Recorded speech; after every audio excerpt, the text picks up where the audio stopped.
ditolak dan minder bersosialisasi. Saya punya klien itu umur 19 tahun. Dia ketakutan di saat tidak diajak pergi sama temannya. Sedih dia. Ya. Nah ini rejection wound-nya seperti ini. Ya.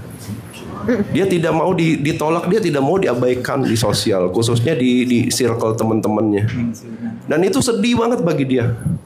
Aku merasa tuh nggak dihargai kok, gitu. Nah ini dibawa terus sampai ini semua disembuhkan. Lalu ada trust wound ya. Ini adalah luka soal tidak dipercaya, tidak diberi kepercayaan. Bila seorang anak dihianati, terutama oleh orang tua yang tidak menepati janji, hal ini akan menimbulkan rasa takut untuk mempercayai orang lain. Ya, jadi ada trust issue di situ. Kalau trust issue itu, kalau dia punya trust wound ini, trust issue itu hadir, dia akan lebih gampang melihat red flag-nya orang tuh. Ah, ini orang mah pokoknya sama aja lah. Ya. Nah, di situ dia akan terisolasi gitu. Lama-kelamaan dia akan kehilangan teman gitu.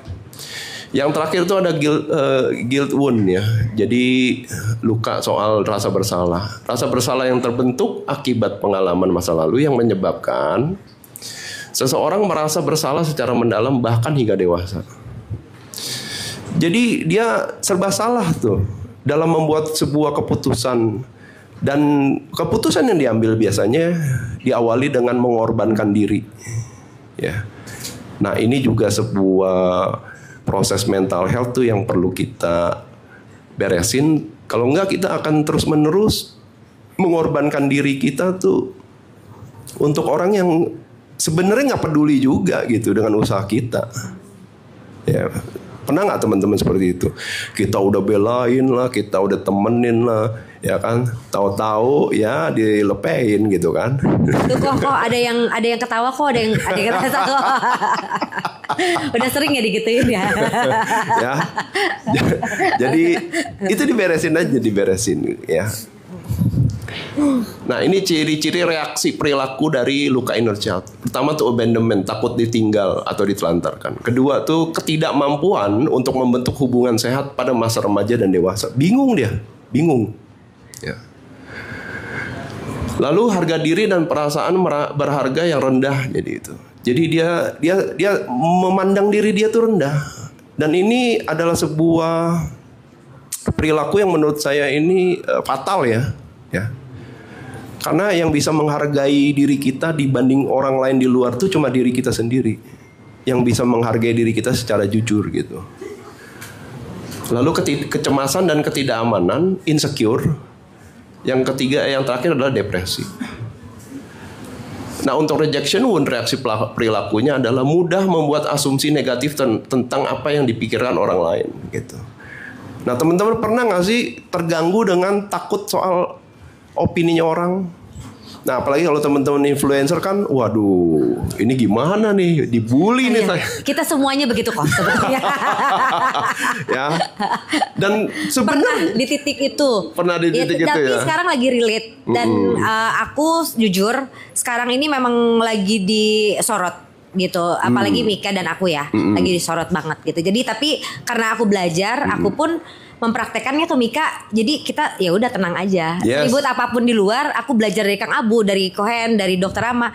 Seribut apapun di luar ya udah aku tenang gitu. Iya betul sekali. Jadi asal kita paham ya bagaimana mengakomodir itu sebenarnya nggak akan jadi isu guys. Karena gini, ada level kesadaran yang namanya kalau kita belajar tuh ada yang netralitas.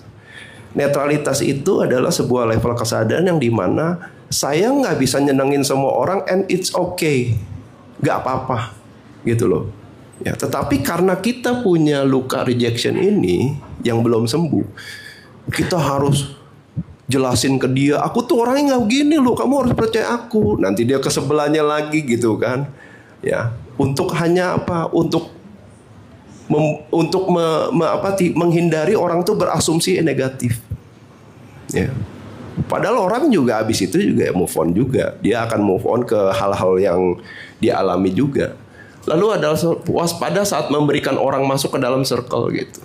Nah ini tipikal orang yang rejection tuh seperti ini ya. Jadi dia tuh terlalu strict mengenai boundaries, batasan diri.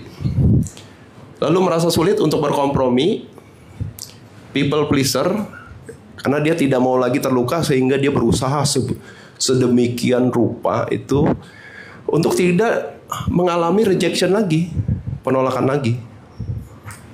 Berikut adalah sulit mempercayai orang lain dengan perasaan gitu. Ya, nah ini orang-orang yang gampang suuzon nih begini nih. Ya, netting terus gitu. Pokoknya kesalahan sedikit aja udah di label, kamu mah sama aja lah sama dia gitu. Oh berarti itu inner child juga ya kok? Inner child itu. Okay. Ya luka batin dari kecil. Lalu ada trustful nih, perilakunya kayak gimana? Kesulitan mengenali, mengekspresikan atau mengelola emosi di saat bingung dan marah. Ya, jadi teman-teman yang baper ya kan, teman-teman yang dramatikal gitu ya, kayak pemain sinetron gitu kan. Padahal belum syuting tapi udah main sinetron setiap hari. Nah, kemungkinan trust issue itu hadir gitu. Terus hanya fokus ke red flag-nya orang lain ya. Jadi dikit-dikit udahlah langsung di-cut.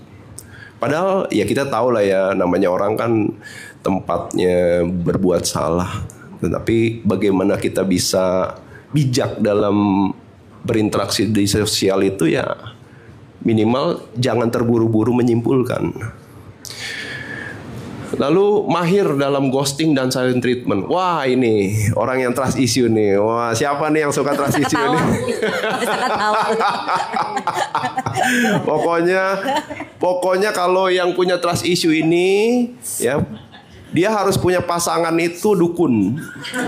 Ya, soalnya dia harus tahu, kamu harus ngertiin aku gitu. Apalagi kalau keluar apalagi kalau keluar istilah-istilah gini, kamu nggak apa-apa, terserah kamu nggak apa-apa, iya nggak apa-apa. Tapi vibes-nya tuh beda gitu di kita tuh beda loh. Nggak apa-apa tapi kok vibes-nya nggak enak gitu. Terus kalau ditanya, kamu mau makan apa? Terserah pokoknya. Wah ini udah repot ini kalau udah begini nih ya. Dulu istri saya juga begitu, tak tinggal pergi aja makan sendiri udah. Nah lalu cenderung sedikit temennya dan menutup diri karena tidak mudah gitu percaya dengan orang baru gitu. Nah circle-nya kecil banget lama-lama. Semakin lama semakin kecil. Terjadi adalah isolasi gitu. Dia mengisolasi dirinya dia karena dia nggak bisa mempercayai orang lain gitu. Karena hal kecil dipukul rata menjadi sesuatu kesalahan besar yang dulu orang pernah lakukan ke dia. Nah untuk reaksi perilaku soal rasa bersalah ini adalah selalu merasa diri kurang layak atau tidak cukup baik. Nah ini juga menarik ya, karena sebenarnya kita ini hadir di sosial itu bukan untuk memenuhi kebutuhan orang lain. Jangan salah gitu loh. Tetapi karena dia fokusnya dia mengalami program luka disalahkan itu, dia berusaha untuk tidak mau terulangi lagi disalahkan. Nah ini biasanya dari kecil kita nih sudah menerima pola asuh yang salah. Saya dulu juga gitu. Waktu saya kecil mau ngomong soal yang benar pun saya disalahkan gitu. Karena orang tua bilang, udah yang penting kamu jangan bikin nama jelek keluarga. Wah itu terngiang-ngiang tuh, terprogram di dalam diri saya sampai gede. Saya aja nggak berani ngomong bener itu, nggak berani ngomong. Jadi yang terjadi adalah apa? Ya saya terus menerus gitu merasa diri itu nggak layak gitu.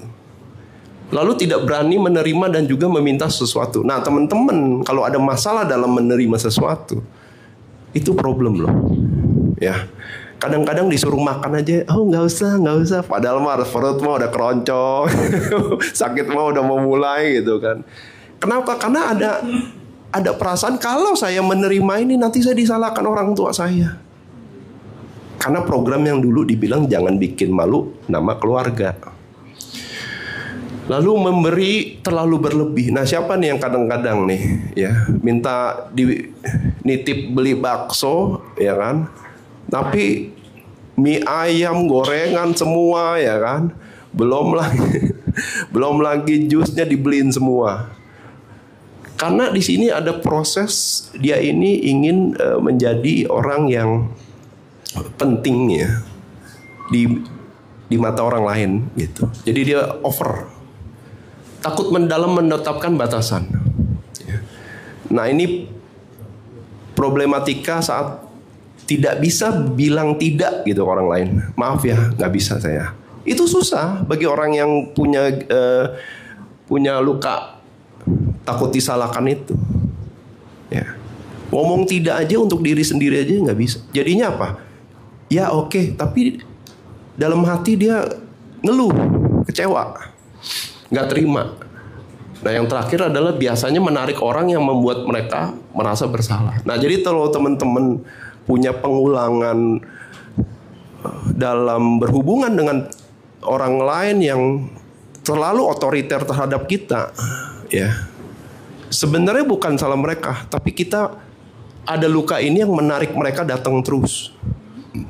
Ya, jadi ngulang lagi punya pasangan yang tanda kutip, kok saya ngulang lagi ya kok ya?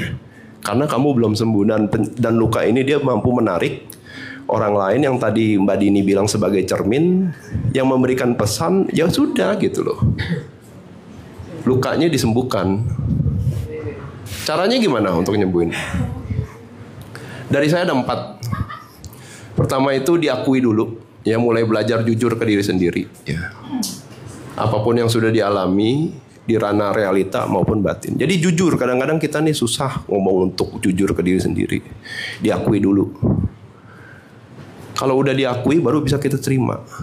Nah kedua itu diterima, belajar penerimaan atas semua yang sudah terjadi. Karena semua pengalaman-pengalaman itu pasti ada maknanya. Pasti. Ya. Barulah masuk ke pahami. Ini lebih ke metodologi ya, atau bagaimana cara sistematis yang bisa menyembuhkan inner child dari sedih ke bahagia. Jadi banyak metodologi itu yang bisa dipakai, yang bisa digunakan, yang dimanfaatkan tuh untuk menyembuhkan inner child. Ya. Yang terakhir baru dilampaui. Begitu dilampaui itu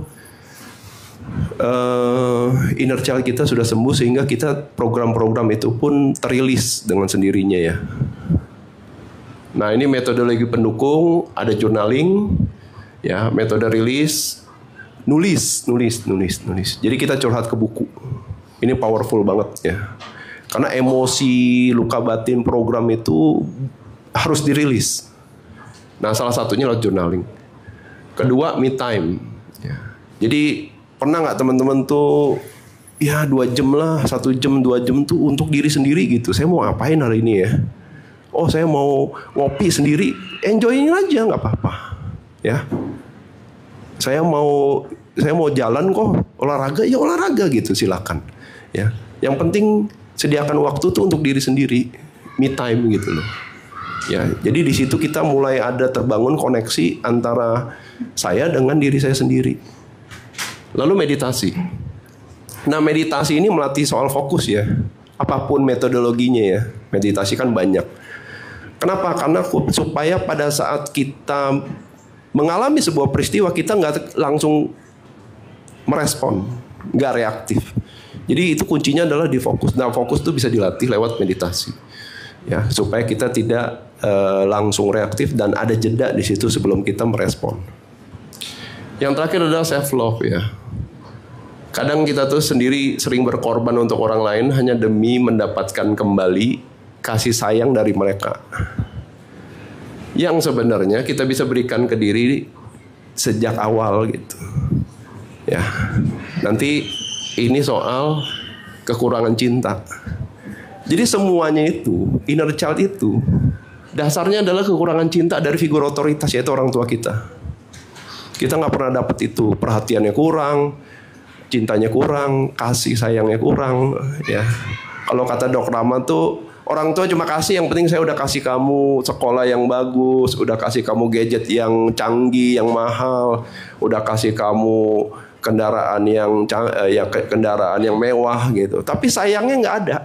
Nah ini saya belajar dari Dok Rama nih, kasih doang, sayangnya nggak ada. Nah jadi sebenarnya kita belajar nih untuk memberi cinta ke diri sendiri. Kenapa? Karena apapun pengalaman masa kecil itu Secara esensi itu kita kekurangan cinta aja. Dan lewat luka-luka itu kita bisa belajar lebih sayang cinta ke diri sendiri. Dan kita mampu menjadi orang tua untuk inner child kita atau diri kita yang kecil itu. Lewat ya praktek self love gitu. Caranya gimana? Fokusnya dominan ke diri sendiri gitu. Ya. Di saat kita merasa enggak, saya nggak perlu nyenengin orang, ya tinggal say no. Nah, ini adalah perjalanan pulang ya. Nah, ini udah masuk ke ranah spiritual ya. Jadi ini adalah perjalanan pulang dari pelarian panjang yang membuat kita tuh sibuk mencari keluar untuk sebuah tempat teduh yang nyaman, untuk bisa menjadi diri kita apa adanya gitu. Dan tempat itu ternyata ada di diri kita sendiri. Jadi secara esensi, secara hakikat tuh yang bisa nyembuhin inner child itu kalian semua, diri kalian semua. Karena kalian yang ngalamin, karena kalian yang tahu struktur pengalamannya seperti apa. Dan kalian juga yang bisa memberikan cinta yang kurang dari figur otoritas dulu. Sebenarnya sih gak banyak-banyak yang diminta inner child kalau kita bisa menjalin hubungan ya. Kalau saya sih dulu kebetulan orang tua tuh kurang mampu. Jadi inner child saya tuh sedih karena nggak bisa beli mainan dulu. Jadi begitu udah gede, setiap bulan ada budget untuk beli mainan untuk diri saya sendiri, gitu.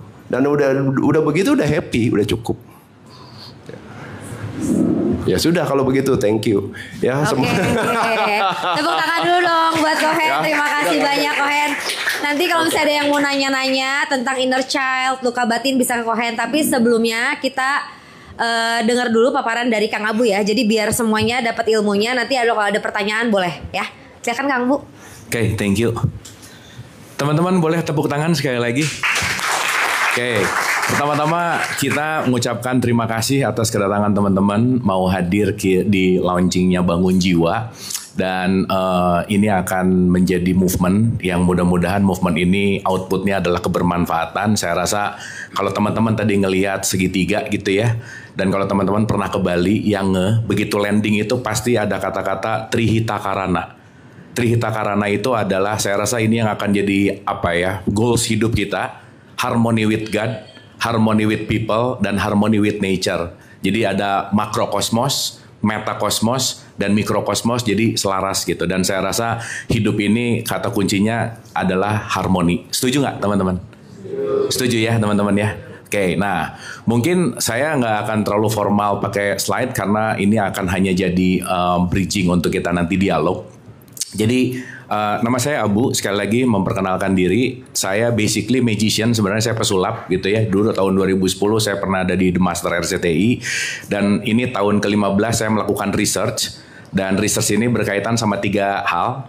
Jadi 15 tahun nih sampai hari ini gitu. Nomor pertama itu saya research tentang religion. Yang kedua tentang spirituality. Dan yang ketiga tentang consciousness gitu. Nah yang menarik adalah 1 dari 4 orang di dunia ini mengalami sakit mental. Dan saat saya ngomong beberapa detik tadi, ini ada orang yang lagi bunuh diri.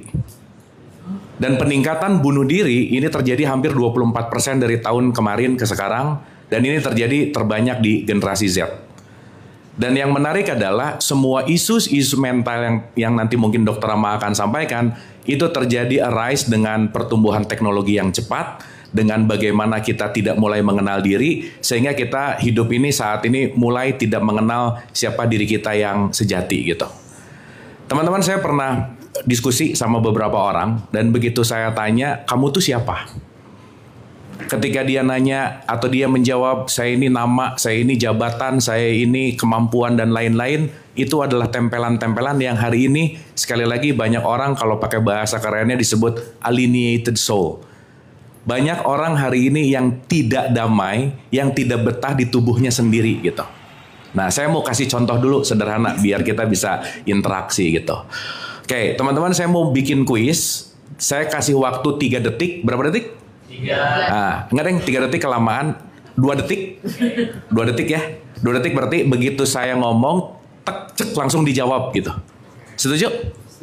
Berapa detik? Oke, jadi jawabannya perlu 2 detik. Kenapa jawaban perlu 2 detik? Jawaban yang cepat itu akan mengindikasikan kejujuran. Jadi kalau kalian ketemu orang jawabannya agak lama, itu mau agak bohong kira-kira ya. Nah, karena kalau dia jawabannya lama, dia nyari alasan, dan alasan itu tidak dibutuhkan untuk kejujuran gitu. Siap? Oke ya. Yang akan saya tanya adalah person, orangnya. Jadi nanti yang akan dijawab sama teman. Anyway, jawabnya di dalam hati aja. Ini biasanya ditulis, tapi ini dijawabnya di dalam hati aja. Ready ya? Berapa detik? 2 detik. Pertanyaannya sederhana.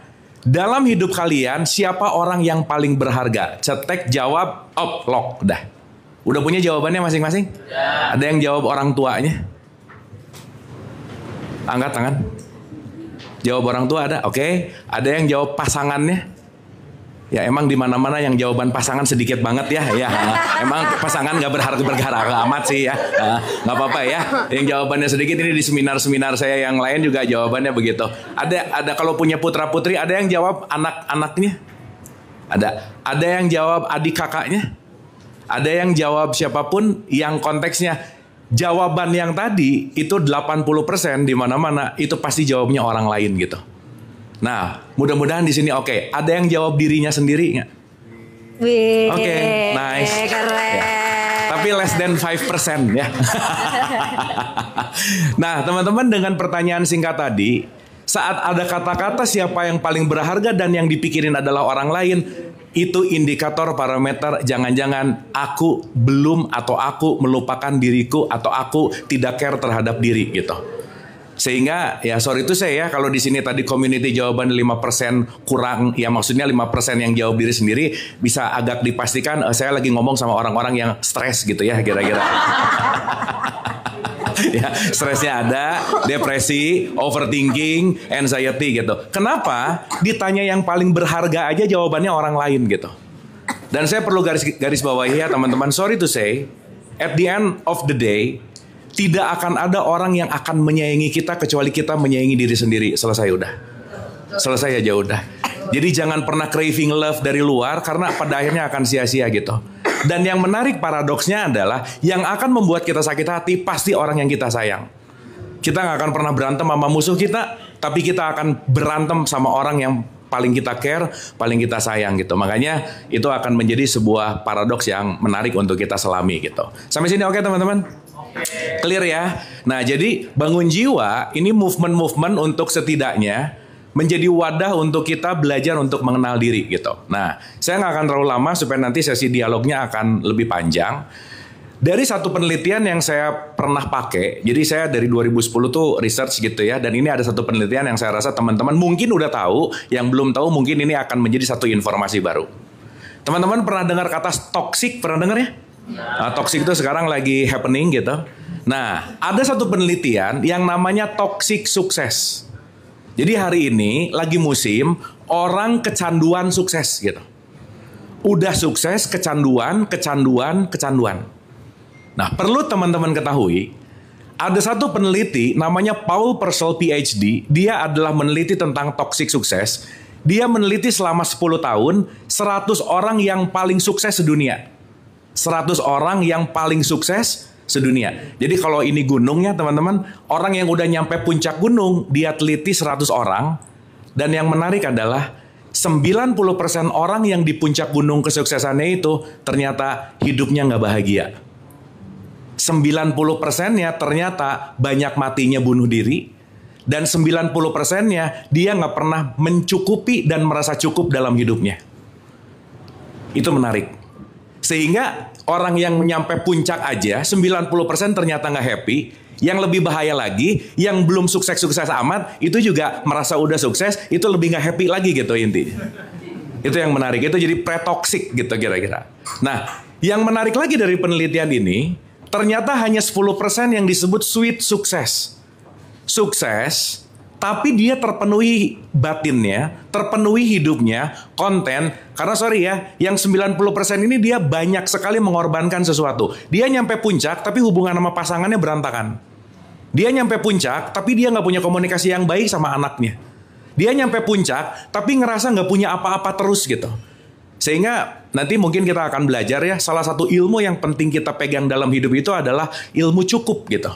Karena sorry to say, banyak belum tentu cukup. Banyak belum tentu merasa cukup. Cukup ya cukup, dan nanti kita akan mengerti bahwa saat cukup atau dalam titik tengah disebut balance, salah satu konteks yang akan kita masuk ke dalam suite sukses adalah bagaimana kita harmoni, baik itu dalam konteks dunia, harmoni dalam konteks juga materi, dan konteksnya juga kebatinan atau jiwa kita gitu. Dan saya rasa semua kebahagiaan itu tidak pernah terletak di luar dan adanya di dalam diri kita gitu. Nah, kenapa jadinya ada bangun jiwa? Karena potensi-potensi teman-teman di generasi Z sekarang, generasi Z itu sering disebut strawberry generation, betul nggak? Ya. Dan saya tuh sebenarnya agak nggak setuju kalau Gen Z ini disalahin terus, atau direndahin terus, atau disebut dan lain-lain. Karena banyak orang yang lupa, generasi Z ada karena emak bapaknya juga gitu kira-kira. Betul nggak? Ada orang tua komplain anak saya tuh lah, yang buat anak lulu juga gitu kira-kira. Yang membuat mereka begitu juga adalah orang tuanya gitu. Maka segitiga ini sangat penting sekali untuk kita kembangkan. Kenapa? Antara orang tua, anak, sekolah, dan lingkungan. Ini nggak bisa enggak, karena kenapa? Pendidikan terbaik dalam hidup itu adanya di rumah. Maka kita start dari rumah, kita start dari diri, yang mudah-mudahan si bangun jiwa ini menjadi wadah untuk teman-teman yang sekarang lagi overthinking, galau lah, stres, depresi, anxiety. Karena di puncak top karir saya di 2010-2011, saya pernah mengalami nggak mau keluar rumah, keluar kamar, bahkan depresi akut gitu ya selama 2 bulan lebih. Karena itu tadi, setelah nyampe puncak, begitu lihat kanan kiri ternyata nggak punya teman. Setelah nyampe puncak, ngelihat kanan kiri nggak bisa ada yang diajak ngobrol. Dan pada akhirnya di situ saya menyadari bahwa oh ternyata yang selama ini saya cari hanya untuk memberikan ketenaran, kekayaan, ternyata ada yang berteriak kencang di dalam diri saya yang tidak pernah diperhatikan. Siapa? Diri saya sendiri. Jiwa saya, esensi diri yang ada di dalam gitu. Nah jadi ini sebetulnya lebih ke movement supaya kita juga punya jeda sesaat untuk care terhadap diri. Betul kata Cohen, hari ini orang lebih banyak skincare tapi juga lupa soul care.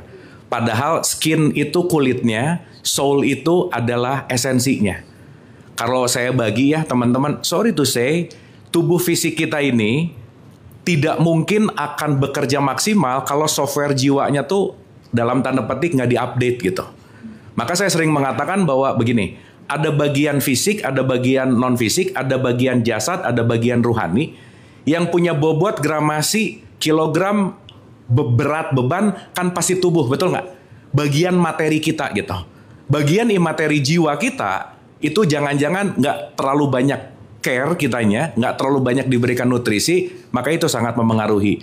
Maka yang membuat hidup berat itu adalah materinya sebetulnya. Jadi teman-teman, kalau ada yang ngerasa sekarang hidupnya berat banget, jangan-jangan terlalu materialistik, kurang meruhani gitu kira-kira.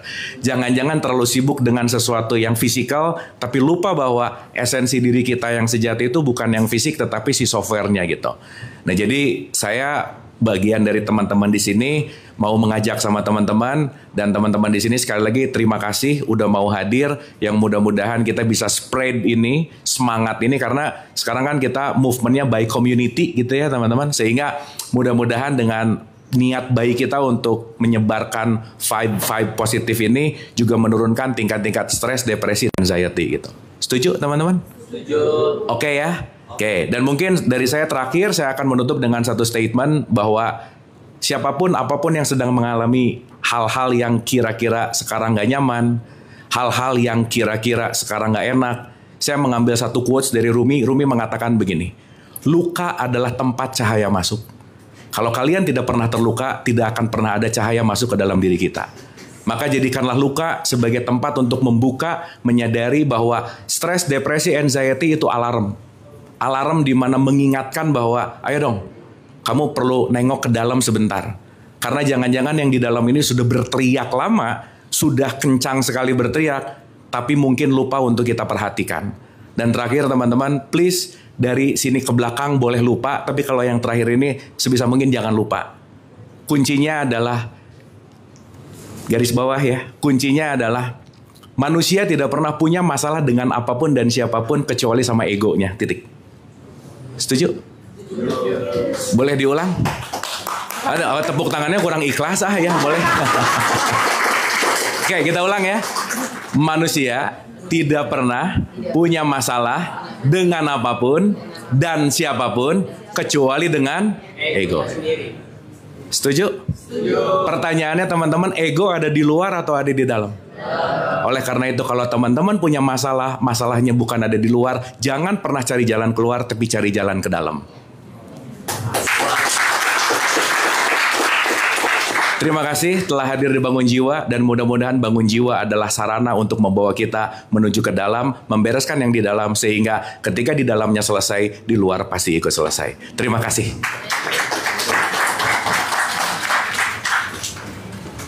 Hatur nuhun pisan Kang Abu udah ngasih support ya buat teman-teman. Siraman rohaninya sangat menyentuh sekali. Sekarang ada Dokter Rama. Nanti Dokter Rama juga akan memaparkan secara medis ya dok. Iya, mau diperiksa ini semua. Silakan dok, ke depan dok. Iya, terima kasih. Teteh Kakak Vera. Iya, sami-sami. Mau disuntik apa? Suntik kesadaran. Siapa yang merasa disulap sama Kang Abu tadi? Dulu magician, sekarang magician juga ya? Di magis juga tadi. Kan langsung pada nurut ini. Sembuh. Ya, baik. Terima kasih. Ngomong apa ya? Nah, jadi gini lah. Mungkin tadi paparan dari Kohen sama Kang Abu kan sudah sangat jelas gitu. Mungkin yang ingin saya sampaikan pertama, kenapa saya bisa sampai bergabung ya sama Mbak Andini sama Teh Vera dengan Bangun Jiwa ini, karena sebagai psikiater lah saya. Ini teman-teman tahu nggak bedanya psikiater sama psikolog? Udah tahu belum? Udah tahu? Yang masih belum tahu bedanya psikolog psikiater siapa? Tangan satu. Siapa lagi belum tahu? Bedanya psikolog sama psikiater sama dukun, bedanya udah tahu belum? Soalnya dukun satu tadi promosi. Belum, ada yang belum tahu ya? Bedanya psikolog psikiater belum tahu ya? Oke. Jadi gini, kalau psikolog ya teman-teman, ini pertanyaan yang tiap acara selalu ditanyakan. Ini kalau buat saya tuh udah sampai enak, tau nggak? Kalau orang Sunda udah were gitu gimana ya? Udah sebuah were gitu deh. Ada gitu udah, ini pertanyaan ini lagi gitu ya. Cuma poinnya gini teman-teman. Kalau psikiater itu basicnya dokter. Ya. Jadi saya lulus dari Fakultas Kedokteran. Jadi dokter yang ngambil spesialisasi kedokteran jiwa. Kalau psikolog itu dari Fakultas Psikologi yang jadi psikolog, ya. Kalau disatuin jadi psikopat karena psikolog dan psikiatri itu, teman-teman. Ya, kenapa saya bisa bergabung dengan Mbak Nini dan Teh Vera ya? Pertama tentu saja dilalahnya dari Kang Abu ya gitu. Wes mangga, aduh ini ternyata, waduh banyak influencer ya di sini. Ini influencer tuh bahagia nggak? Tuh, ya bahagianya nggak jelas ya kan? Iya. Langsung ketahuan ya dok ya? Iya, ini influencer pernah pergi ke psikolog nggak? Saya tanya, yang pernah galau angkat tangan, yang pernah galau. Yang pernah galau angkat tangan, yang pernah galau. Jadi kalau galau, kan kalau galau tuh ngangkatnya tuh isin-isin gitu, malu-malu gitu ya. Yang pernah galau, siapa yang pernah galau? Angkat tangan. Nah ya udah, nggak usah malu-malu, ini gengsi banget bener. Kenapa saya ngomong gini? Karena kalau kita bicara masalah-masalah emosi, psikologi, psikiatri, itu image-nya masih nggak bagus di mata kita, gitu loh. Jadi salah satu kenapa saya mau ikut Bangun Jiwa ini, salah satunya adalah mengedukasi teman-teman agar tidak sensitif tanda petik dan alergi sama yang namanya psikolog, psikiater.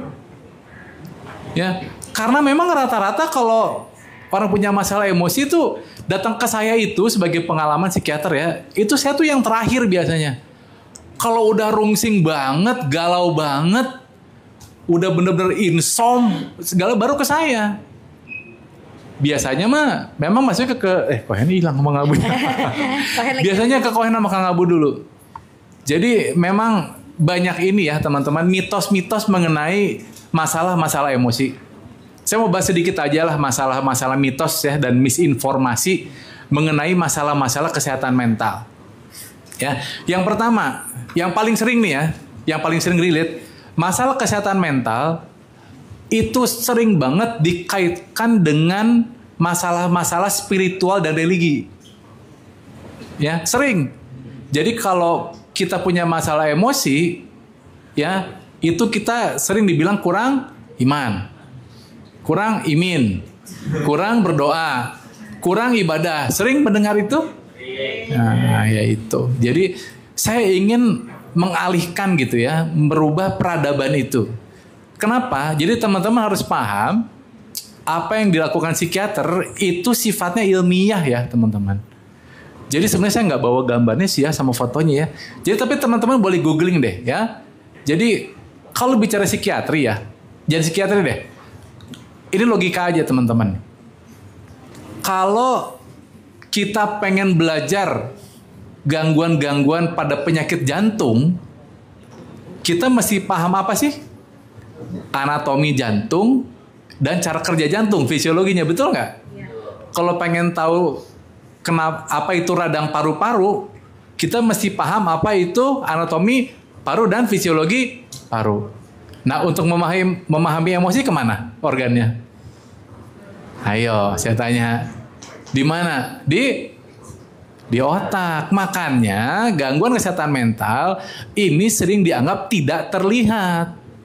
Karena organ utama gangguannya, kerusakan ada di otak.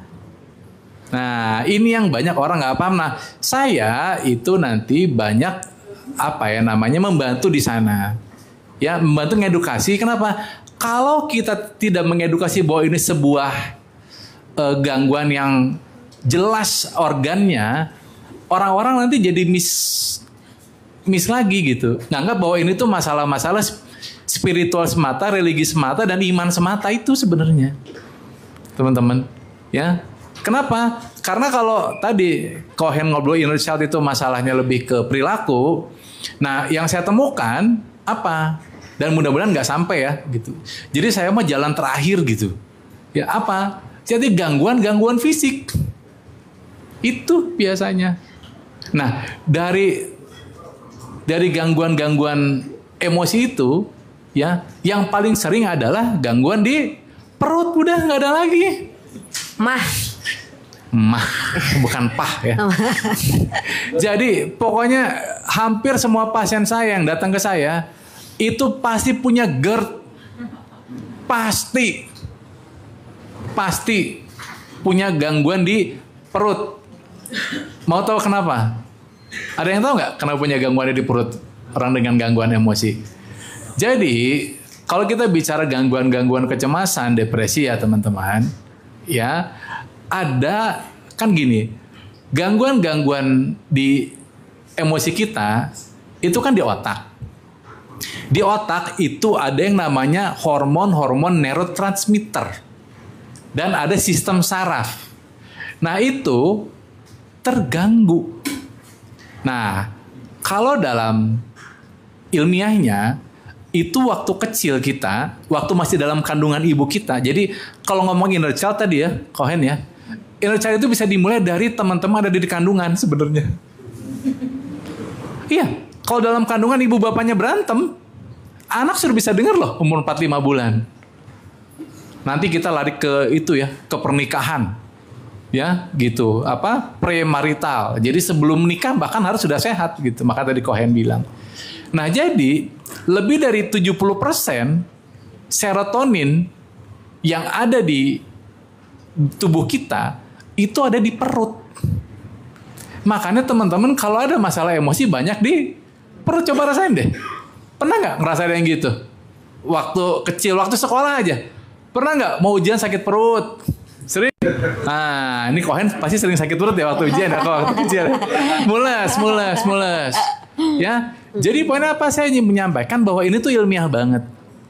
Jadi waktu kecil itu dalam kandungan itu ada namanya brain gut axis. Jadi perut dengan kepala itu nyatu loh dulunya teman-teman.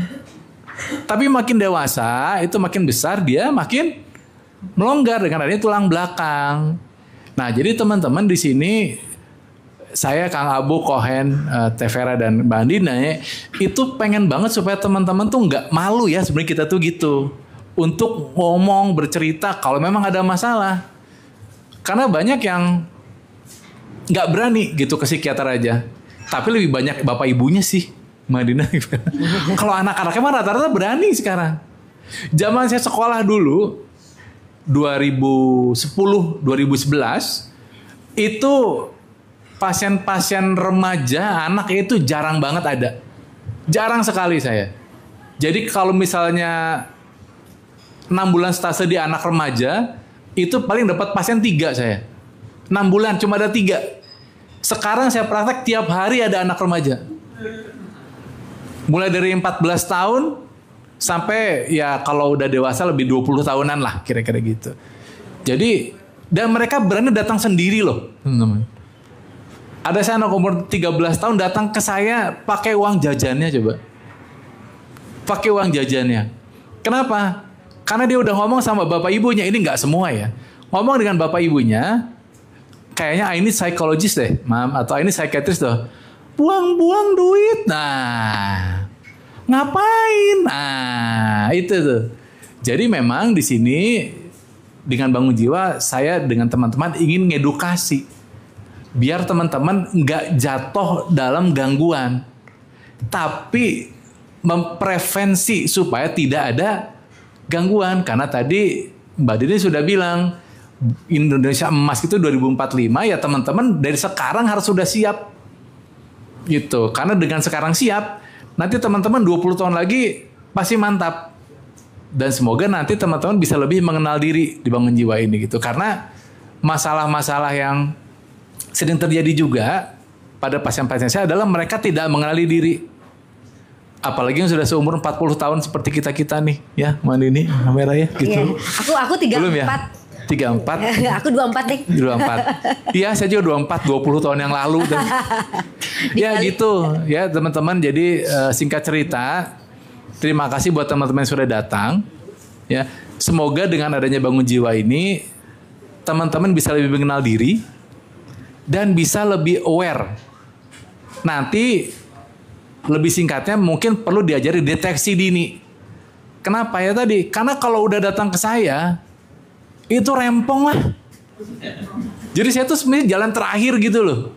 Nah, tapi karena memang dokter banyak belajarnya kesakitan bukan kesembuhan, dalam konteks kita belajar nyembuhin kan, ya, mengobatin yang sakit. Nah, sementara Bangun Jiwa ini saya pengennya itu bisa kolaborasi dengan cara apa? Ngedukasi supaya nggak sakit gitu loh, teman-teman. Jadi daripada terlambat, mending dari sekarang kan. Itu. Nah, apalagi ya? Ya itu dari saya gitu. Semoga teman-teman bisa lebih sadar, bisa lebih aware, dan nggak malu untuk datang ke profesional. Ya, dan buat bapak ibunya gitu terutama nih gitu. Jadi kalau anaknya ngomong gitu dengerin loh, itu luar biasa. Anak 13 tahun datang ke saya pakai uang jajan, kan kasihan gitu lah bapak ibu ya gitu. Karena nanti banyak inner child ya. Nah mungkin gitu aja dari saya, Farah ya gitu. Lebih banyak dialog aja menurut saya, karena saya yakin banyak teman-teman yang lebih pengen nanya daripada dengerin kita ngomong terus gitu. Oke. Thank you semua ya. Assalamualaikum warahmatullahi wabarakatuh.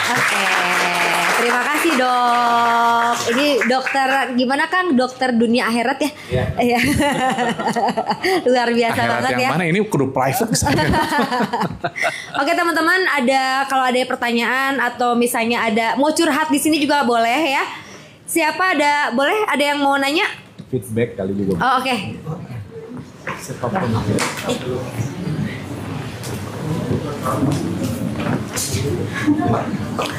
Terima kasih Bunda Vera. Sebelumnya Assalamualaikum warahmatullahi wabarakatuh. Perkenalkan sebelumnya saya Wanda, izin bertanya dan terima kasih juga atas tadi insight-nya luar biasa sekali. Karena memang sudah sangat banyak juga orang-orang yang melupakan untuk mencintai diri sendiri ya. Dan memang itu perlu sekali diedukasi untuk saat ini, apalagi untuk Gen Z termasuk saya gitu. Jadi kalau misalkan melihat dari banyaknya yang sering curhat, mereka ini ada beberapa dan banyak sekali mungkin, termasuk saya, punya rasa perfeksionis yang tinggi. Nah tapi perfeksionis itu memang kadang positif karena memang kita ingin mendapatkan output yang sangat bagus, output yang maksimal. Tapi secara tidak sadar ternyata perfeksionis itu malah membuat itu semakin membuat kita itu takut untuk memulai. Dan itu saya temukan juga di teman-teman ataupun di anak-anak Gen Z saat ini yang sering sekali curhat kepada saya. Jadi mereka ini sebenarnya di otaknya atau di pikirannya itu punya sekali banyak ide-ide yang cemerlang, ide-ide yang bagus. Tapi karena mereka punya kekhawatiran untuk memulai, takut gagal, sampai akhirnya kekhawatiran itu membuat mereka nggak mau untuk memulai. Karena ide-ide tersebut itu belum merasa cukup lah, mereka belum merasa maksimal lah dengan pemikiran mereka tersebut. Karena dari perfeksionis itu, akhirnya berjalan dengan waktu, secara tidak sadar juga malah cuma membuang-buang waktu dan tidak menghasilkan apa-apa. Nah, dari kakak-kakak semua ini aku mau tahu nih, karena kan walaupun memang beda generasi ya, tapi aku yakin dari kakak-kakak semuanya ini bisa memberikan insight kepada kita semua, terutama dari keluhan-keluhan kita ini untuk mengatasi itu semua nih, biar itu nggak jadi mental block gitu. Terima kasih. Keren banget pertanyaannya. Ada lagi yang mau nanya lagi biar sekalian ya? Ya boleh. Ada lagi? Oke. Oh, ntar sana dulu ya, ganti depan, oke? Assalamualaikum warahmatullahi wabarakatuh. Waalaikumsalam. Perkenalkan, saya Putri Tania. Terima kasih insight-nya kepada 3 speaker. Saya pengen tanya. Jadi tadi ke Kohen sih, khususnya tentang inner child. Jadi 25 tahun saya baru psikolog kok, Kohen kemarin. Dan mostly memang akarnya itu dari pola asuh. Ya kan? Jadi saya ditanya gimana saya kecil dan lain-lain. Nah, saya pengen tanya. Tadi kan membahas juga kalau ilmu psikologi ini ngawang gitu di mindset ya, nggak kelihatan. Nah, gimana cara kita udah paham, kita udah akui sampai memahami titiknya, tapi gimana kalau itu berulang lagi. Dan satu kalimat dari psikolog yang saya dapat itu dia bilang, dan itu saya terbentur gitu ya. Dia bilang, Put, bertumbuh itu nggak ada yang enak, dia bilang. Nah, satu kalimat itu yang dari the whole kalimat psikolog itu nggak berarti dibanding satu kalimat itu. Terus saya langsung kayak, oh oke. Tapi saya udah nerapin nih kok. Tapi itu berulang lagi. Nah, saya kan belum berkeluarga ya. Gimana juga caranya saya ngomong nanti ke anak saya, kalau mama ini punya luka loh. Dan itu yang nggak saya dapetin di orang tua saya. Orang tua saya ini ya baby boomer ya, yang mana ya udah aman-aman aja gitu, nggak pernah cerita dari hati ke hati. Terus tadi juga tentang kasih sayang, ya kasih doang, nggak menyayangi. Nah, itu gimana caranya how to communicate gitu kepada anak saya nantinya, mungkin ke generasi selanjutnya. Mungkin itu saja. Terima kasih. Wassalamualaikum warahmatullahi wabarakatuh. Thank you. Boleh yang mau dijawab siapa dulu kok? Atau Tadi ada. Oh ya, satu lagi aja. Oke. Biar 3. Ya. Assalamualaikum warahmatullahi wabarakatuh. Perkenalkan, saya Enda Heavenly. Kalau tadi dokter mengatakan orang itu butuh psikolog, psikiater dan dukun, mungkin saya ini bagiannya dukun ya. Kelihatan. Gitu ya. Bagiannya dukun karena saya juga mungkin sedikit informasi. Saya menemukan satu metode dari tanggal lahir yang bisa mungkin melihat jauh lebih ke dalam bagaimana karakter, alur hidup dan juga permasalahan di dalam diri seseorang gitu. Jadi saya mungkin juga bukan dari generasi Gen Z ya, tapi mungkin dari generasi Z, F dan sebagainya, karena memang usianya udah 40 tahun ke atas. Tetapi persoalan tentang mental illness ini juga kayaknya nggak bisa lepas juga berapapun usianya kalau menurut saya, termasuk saya dan juga mungkin yang hadir di sini yang 40 tahun ke atas gitu. Informasi yang kedua, saya mungkin setiap hari juga mendapatkan banyak, kalau boleh dibilang klien ya, atau mungkin pasien, kalau mungkin dokter gitu. Ada saya kira-kira sehari itu pernah menangani 10 sampai 15. Gitu, dan itu membuat saya itu merasa mungkin burnout dan lain sebagainya, karena kalau dulu itu terlalu masuk ke dalam diri saya setiap cerita dan setiap apa gitu loh. Tetapi saya juga mempelajari pola yang terjadi di dalam diri saya. gitu. Kalau tadi Cohen bilang bahwa kita ini saat ini memang harus membersihkan kenegatifan dari inner child kita agar kita tuh bisa tumbuh gitu. Tetapi ketika saya mempelajari pola yang ada di dalam diri saya ketika saya burn out, overwhelmed dan lain sebagainya, justru itu adalah saat dimana saya nanti bisa menjadi kuat dan akhirnya bisa terbang tinggi gitu. Jadi contohnya tadi saya bilang ketika saya menangani klien dulu ya itu benar-benar burn out, tapi saya membutuhkan jeda, kemudian akhirnya saya bisa naik tumbuh lebih kuat lagi gitu. Pertanyaan saya adalah kalau misalnya kenegatifan inner child-nya kita itu dilepas semuanya, apakah gitu ya? Apakah itu tidak menjadikan seseorang itu menjadi rentan gitu? Contohnya saya atau mungkin seniman di luar sana, kemudian mungkin pengusaha-pengusaha di luar sana justru tumbuh dari luka di inner child. Paham ya maksud saya? Paham. Gitu loh. Jadi pertanyaan saya, apakah memang kenegatifan inner child itu memang harus dihapuskan? Karena bagi saya sendiri ketika saya mengalami kehidupan yang landai-landai saja, kemudian tidak ada yang membuat saya trigger secara luka, itu justru saya merasa saya tuh nggak tumbuh gitu. Justru ketika saya merasa luka, merasa sakit, itu justru membuat saya itu jadi trigger saya untuk akhirnya saya tumbuh gitu. Kira-kira seperti itu pertanyaan saya. Terima kasih. Assalamualaikum warahmatullahi wabarakatuh. Luar biasa nih pertanyaannya, kelas berat semua. Oke, Kang Abu dulu. Ya, tadi yang terakhir kalau udah landai Mbak cari masalah baru. Oke, karena ini ada inner child, jadi mungkin dari Cohen dulu kali ya. Oh boleh? Ya. Boleh. Bentar. Tadi yang pertama apa ya? Yang pertama tentang perfeksionis, tapi ada 2 inner child, jadi mungkin ngobrolin tentang inner child dulu boleh sih kok. Boleh. Udah kayak dosen aja ini gimana? Biasa. Siapa dosen? Iya. Ya. Ini menyala. Udah. Yang pertama soal perfeksionis ya. Mungkin yang inner child dulu. Oh inner child dulu ya. Dengan Mbak siapa? Maaf Mbak. Putri. Dengan Mbak Putri ya. Oke Mbak Putri, jadi pengetahuan dan pengalaman itu variabel yang penting Mbak. Ya. Mungkin sudah dialami penyakit inner child itu, ya. Mungkin Mbak tuh sudah mengalami pengalaman inner child itu, luka batin itu. Tetapi pengetahuannya kan belum dapat. Pada saat ke psikolog dapat tuh pengetahuan tuh. Betul ya Mbak ya? Nah, jadi pada saat saya belajar kesadaran tuh saya belajar untuk menemukan pola yang ternyaman untuk saya tuh bisa sadar gitu loh. Nah, variabel yang penting itu adalah pengalaman dan pengetahuan. Di saat pengalaman dan pengetahuan ini sudah ada, variabel ini sudah ada, sudah cukup, maka itu tinggal diinternalisasikan Mbak. Dikontemplasi, dibawa masuk ke dalam diri, di cross check. Nah, nanti proses internalisasi itu akan hadir yang namanya konfirmasi. Nah, konfirmasi itu ya adalah sebuah kesadaran untuk satu subjek itu, ya.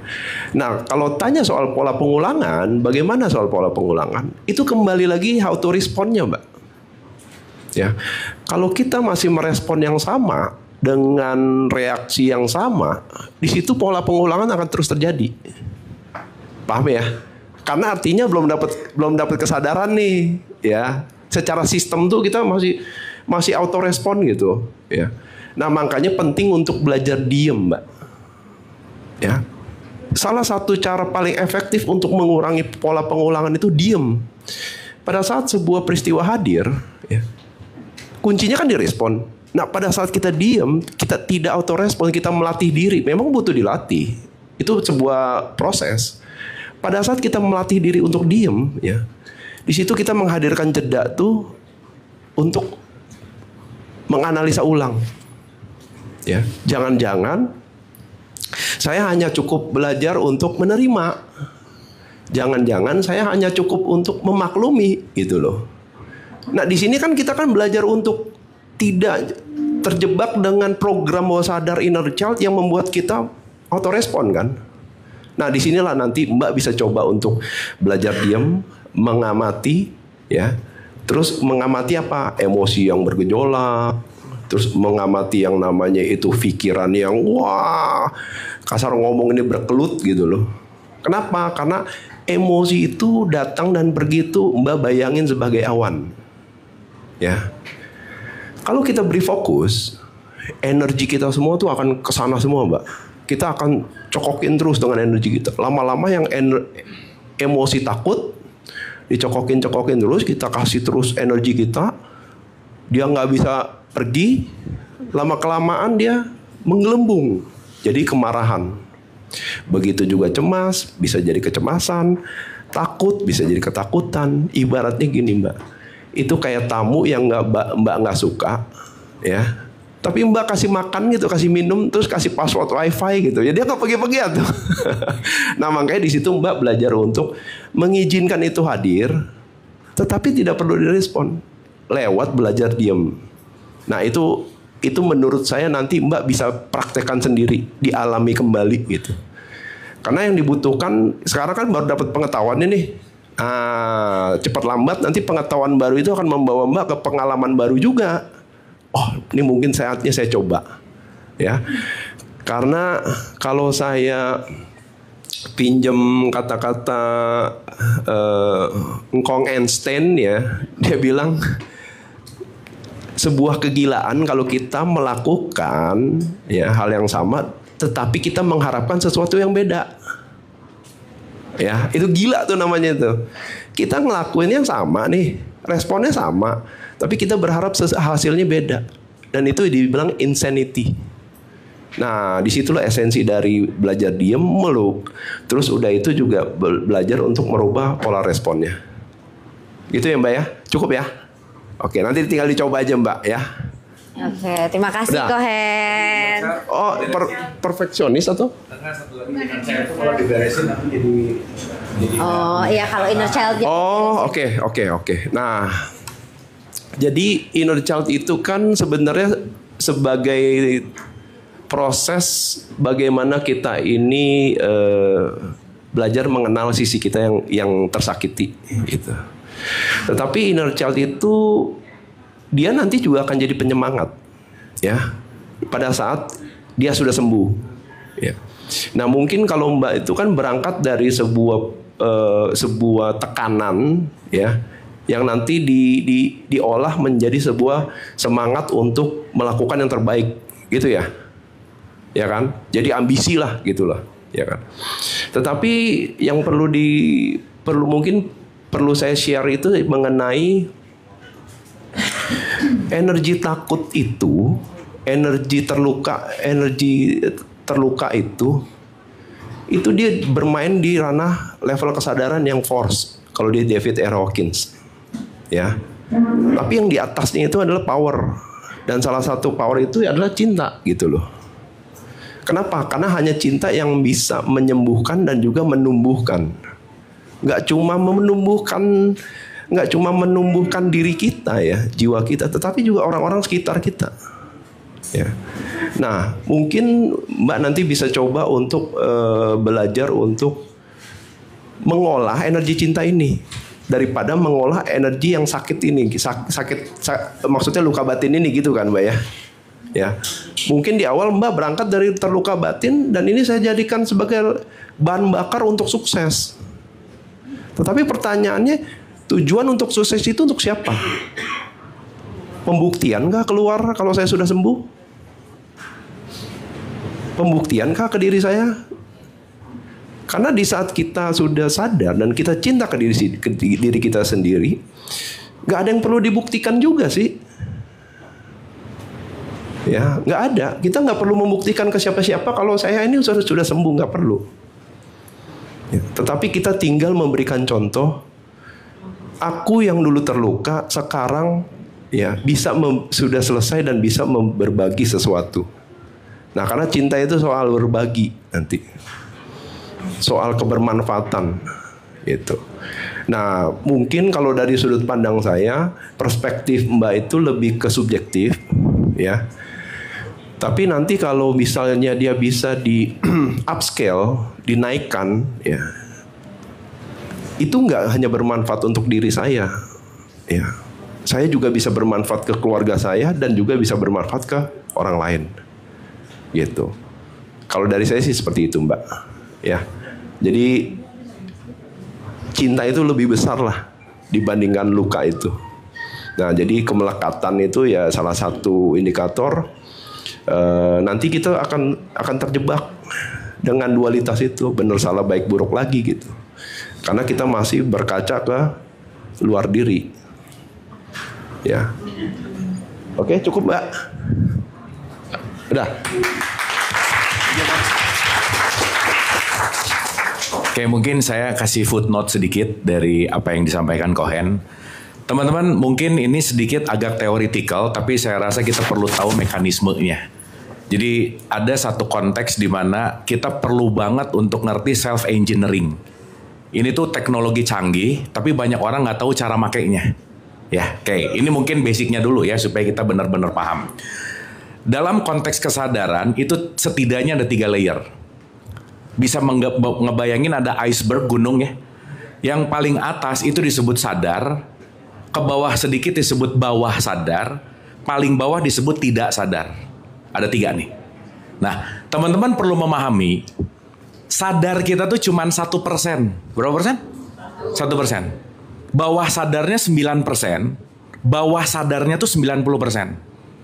Jadi, kalau kita mau menyadari tentang diri kita, banyak banget yang kita nggak kenal terhadap diri kita. Karena kenapa? 90% tentang diri kita itu disimpannya di tidak sadar gitu. Contoh, saya kasih contoh. Teman-teman pernah nggak sebel sama orang lain? Duh, jawabannya memang bagus ya, pernah. Ya, sekarang saya tanya. Waktu kita sebel sama orang lain, apakah orang itu menyebalkan atau aku memaknai dia menyebalkan? Yang mana? Dia menyebalkan. Emang dia nyebelin sih. Ya, dengerin dulu pertanyaannya. Waktu kita sebel sama orang lain, apakah dia menyebalkan atau aku memaknai dia menyebalkan? Yang mana? Memaknai. Berarti kata kuncinya bukan dianya tapi maknanya. Betul nggak? Sekarang pertanyaannya, kalau maknanya diubah, maka dia nggak jadi nyebelin. Nah, yang membuat makna itu bawah sadar kita, yang kita nggak tahu. Maka teman-teman, maaf ya, saat kita sakit hati, bukan dia yang menyebabkan kita sakit hati. Sakitnya udah lama ada, cuman dia ngingetin kita bahwa ada luka di dalam hati kamu gitu. Au. Dapat ya? Supaya nanti ini lebih gampang lagi untuk ngomongin wound atau luka. Contoh, kalau saya luka di sini, terus tangan saya sakit nggak? Enggak, kenapa? Jauh. Lukanya di sini, pipi di gini nggak sakit. Tapi begitu lukanya di sini dipegang, di sini teriak nggak saya? Iya. Jadi teman-teman, yang kita anggap orang itu menyebalkan, yang kita anggap orang itu ngeselin dan seterusnya, pada akhirnya kita akan menyadari siapapun yang kita benci karena dia sedang mengingatkan bahwa aku ada luka di sini gitu. Kena ya. Paham ya? Dapat ya? Makanya ada satu, ya kalau saya ngomongin ini rumus ya teman-teman, pada akhirnya nih ya, at the end. Pada akhirnya kita akan berterima kasih sama orang yang paling kita benci, karena tanpa mereka kita nggak akan ada di kelas ini gitu. Nggak mungkin. Nggak mungkin. Karena orang-orang yang kita anggap kita sebel, kita benci dan lain-lain, mereka semua adalah dalam tanda petik utusan-utusan untuk mengingatkan bahwa kamu ada luka di situ, kamu ada luka di situ. Kenapa? Kalau nggak ada kaca, yang paling susah kita temukan adalah cermin muka sendiri. Jadi mereka semua yang menyebalkan, yang membuat kita nggak suka, yang membuat kita down, sadarilah bahwa itu cerminan lukamu untuk kamu selesaikan gitu. Dan tadi kalau Bidi bilang bahwa kalau lukanya udah habis terus jadi nggak bertemu, ya sorry ya, luka tuh nggak akan pernah habis lah, udah gitu kira-kira. Karena dia akan dinamis gitu. Nah, salah satu sisi ngomongin subconscious mind itu ngomongin habits. Contoh. Ini kan kita ngomongin jiwa ya teman-teman. Teman-teman udah, ini tolong dijadiin rumus sederhana berikutnya ya. Bumi, ingat baik-baik nih. Bumi ini rumah sakit jiwa besar, udah gitu aja. Semua penduduknya sakit jiwa dengan kadar yang beda-beda, udah gitu aja. Ngerti? Paham? Jadi kalau ketemu orang nyebelin, tinggal diingat, sesama pasien rawat jalan, udah beres. Dia pasien, aku pasien. Dia lagi belajar nggak? Belajar. Kita lagi belajar nggak? Makanya kita dihidupkan. Ingat, bumi ini saya sering sebut the school of life. Setiap jam adalah jam pelajaran, setiap tempat adalah tempat belajar, dan siapapun yang datang ke kita pasti mau ngasih pelajaran. Dan semua yang datang ke kita udah pasti datang dari yang tidak kita sadari di bawah. Jadi begitu nanti udah mulai sadar, ngerti, begitu ada yang nyebelin, nomor 1, makasih ya, gitu. Meskipun makasih ya, nggak apa-apa sih, gitu. Tapi ngerti bahwa kalau nggak ada dia, kita nggak sadar kalau kita masih punya luka itu. Nah, kebanyakan orang nggak ngerti, dianggap dia melukai kita jadi benci sama dia. Nambah luka lagi. Dan at the end, kadang memang teman-teman, ya ini perjalanan ya. Kita tuh perlu kejeduk dulu untuk sadar punya kepala gitu. Yang selama ini kepalanya bareng sama kita, tapi nggak sadar. Nah, jadi untuk menjawab tadi tentang inner child, kira-kira seperti itu. Dan yang tadi dibicarakan tentang anak, kita punya satu tools namanya pikiran. Dan pikiran ini sukanya adalah loncat ke masa depan dan loncat ke masa lalu. Perlu teman-teman ketahui, satu hari kita punya 70.000 pikiran yang lalu lalang. Berapa? 70.000. 75%-nya negative thinking, 90%-nya diulang-ulang. Sadari deh. Jadi begitu bangun tidur, pikiran yang kemarin itu hadir, dan kita hanya mengulang hari yang sama dengan pikiran yang sama, tapi tiap hari berharap semoga hari ini berubah dari yang kemarin. Nggak bisa. Sama kayak tiap hari nanam cabai, tapi berharap yang keluar durian gitu. Itu nggak masuk akal. Sip ya? Nah, tadi mbaknya bilang, nanti kalau anak, udahlah urusan anak belum, masih jauh gitu kira-kira.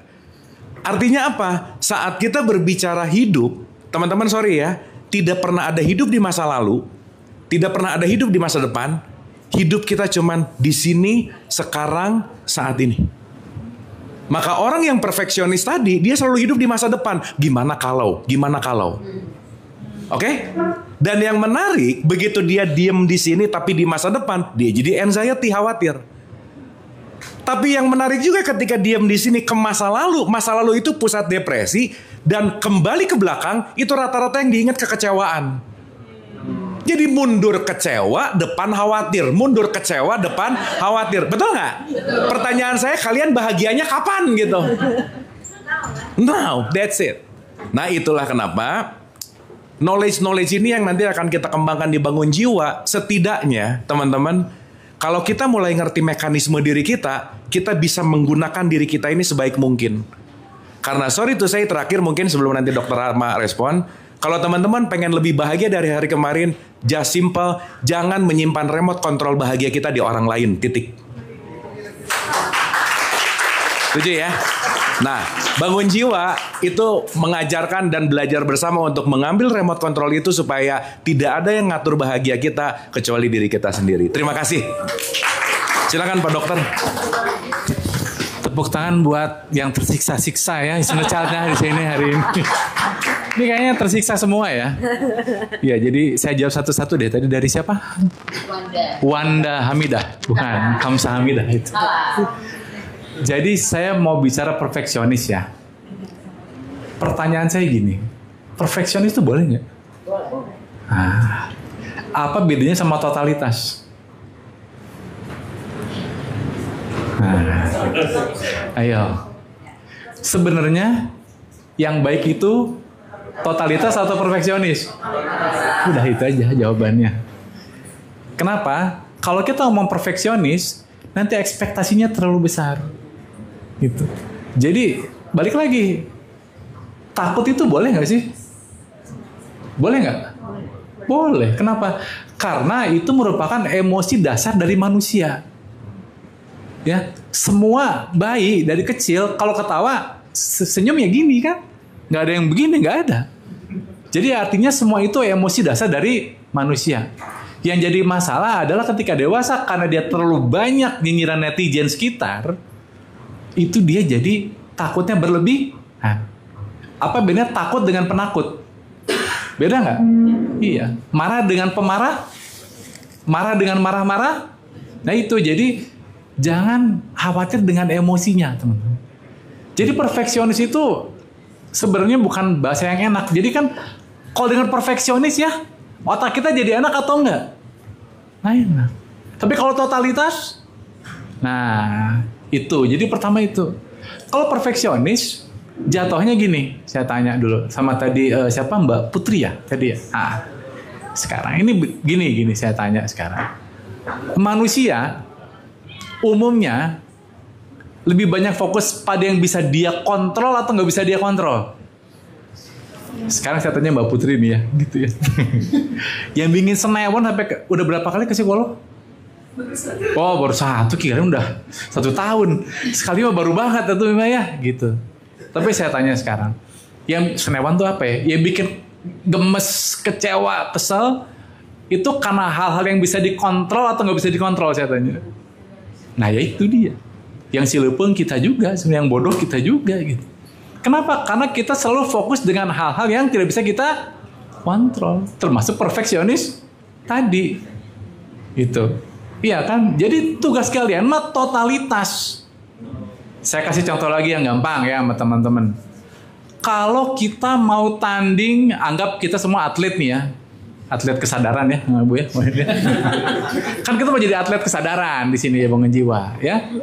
Kita mau tanding badminton di final Olimpiade ya. Mending mikir nanti menang atau kalah atau latihan yang terbaik. Nah yang bikin kalian cemas, gemes yang mana? Mikir menang kalahnya, balik lagi. Jadi fokus kita mah di sini ikhtiar saja, usaha saja, iya kan? Yang pengen dilakukan kan kadang-kadang apa? Mengontrol yang tidak bisa dia dikontrol. Pertanyaan kan nanti kenapa orang tua gue melahirkan gue, Daswan tidak minta dilahirkan saya mah, begitu kan?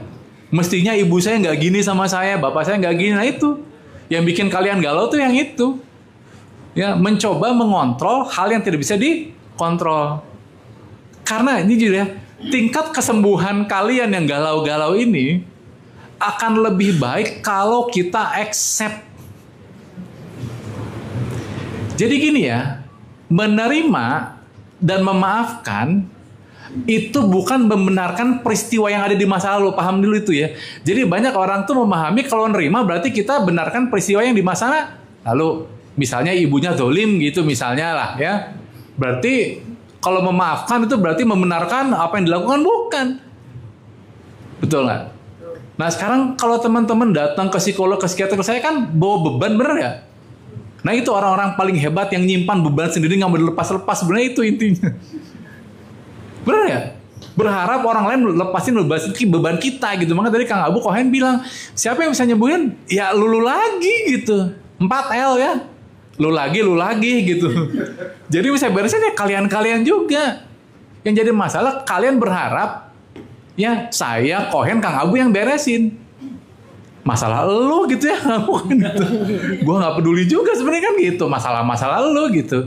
Cuma karena kita care kita semua di sini ya gitu. Jadi kita sebenarnya tuh bukan menyelesaikan masalah kalian loh, tapi memfasilitasi ya supaya potensi terbaik kalian itu keluar sehingga kalian bisa nyelesain masalah gitu loh.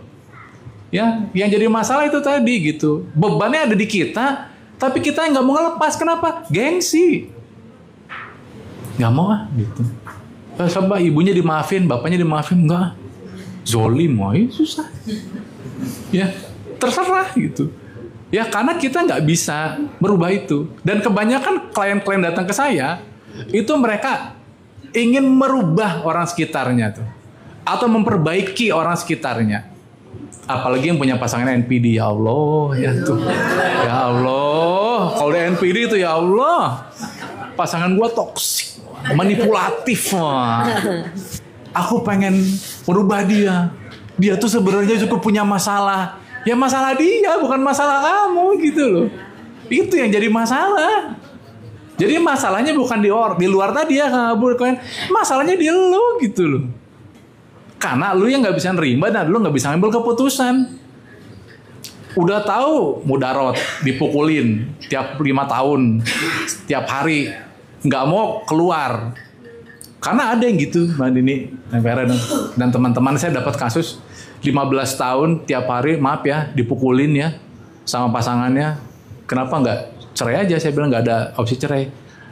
Saya udah 2 kali nikah, nggak mau dibilang janda lagi, ya Allah, saya bilang. Jadi ada hal-hal yang memang seperti itu.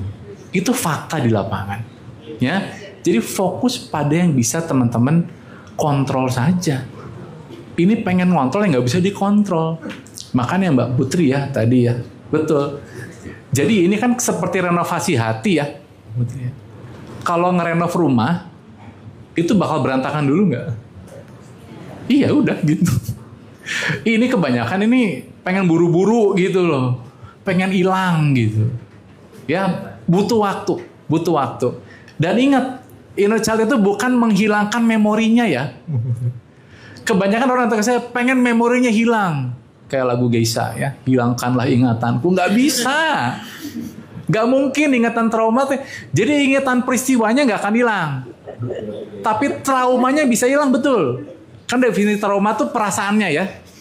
Kalau peristiwanya itu nggak akan hilang di kepala kalian. Nggak akan hilang. Seperti saya pernah fobia kodok gitu. Karena saya pernah jatuh di kolam kodok, serius saya. Ini seperti lucu, tapi saya pernah ketakutan banget sama yang namanya kodok. Ya. Karena pernah jatuh di kolam kodok. Nah nanti ada closure-nya gimana? Pas saya jadi mahasiswa kedokteran, saya disuruh motong katak gitu. Ya saya bunuh, ternyata nggak apa-apa, ya udah hilang gitu. Ada closure-nya gitu. Ya, jadi buat tadi Putri tenang, baru sekali Putri tenang, belum setahun ya, tenang gitu. Emang butuh waktu. Ya, dan ingat, bukan memorinya yang dihilangkan, tapi rasa terhadap memori tersebut nanti. Nah itu nanti ya, private sama Kohen sama Kang Abu kalau itu. Nah terakhir tadi kan Mbak siapa lupa namanya?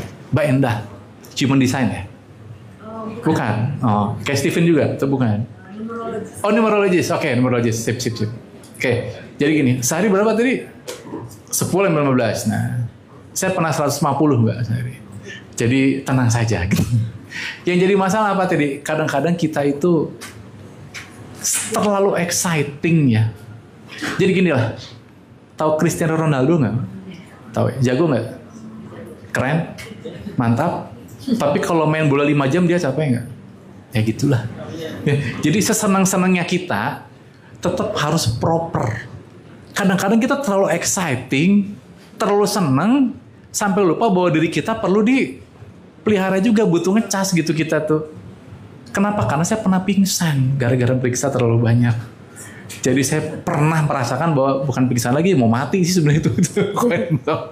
Udah mau mati saya jatuh di kamar mandi, di sini dijahit ya gitu. Kalau 5 cm ke kiri saya meninggal kayaknya itu. Saking terlalu semangatnya meriksa pasien gitu loh. Jadi hati-hati, dan memang sepertinya Mbak Yana ini butuh tantangan kan orangnya gitu ya. Butuh semacam apa tuh ya, trigger gitu ya. Memang nggak perlu luka sih gitu. Menurut saya sih balik lagi yang penting adalah punya purpose lagi tadi gitu. Makanya saya sering bilang gini sama orang-orang yang lagi kerja tuh, untuk peran-peran produktifnya ya teman-teman. Lu tuh harus mikir, saya tuh melakukan ini karena ingin validasi ya. Karena saya tuh ingin dianggap mampu, karena ingin dianggap keren, atau ini sesuatu yang ingin saya lakukan 50 tahun ke depan tanpa bosen gitu loh. Karena banyak orang-orang yang kerja tuh hanya untuk verifikasi bahwa gue tuh sanggup untuk membuktikan ke orang tua gitu.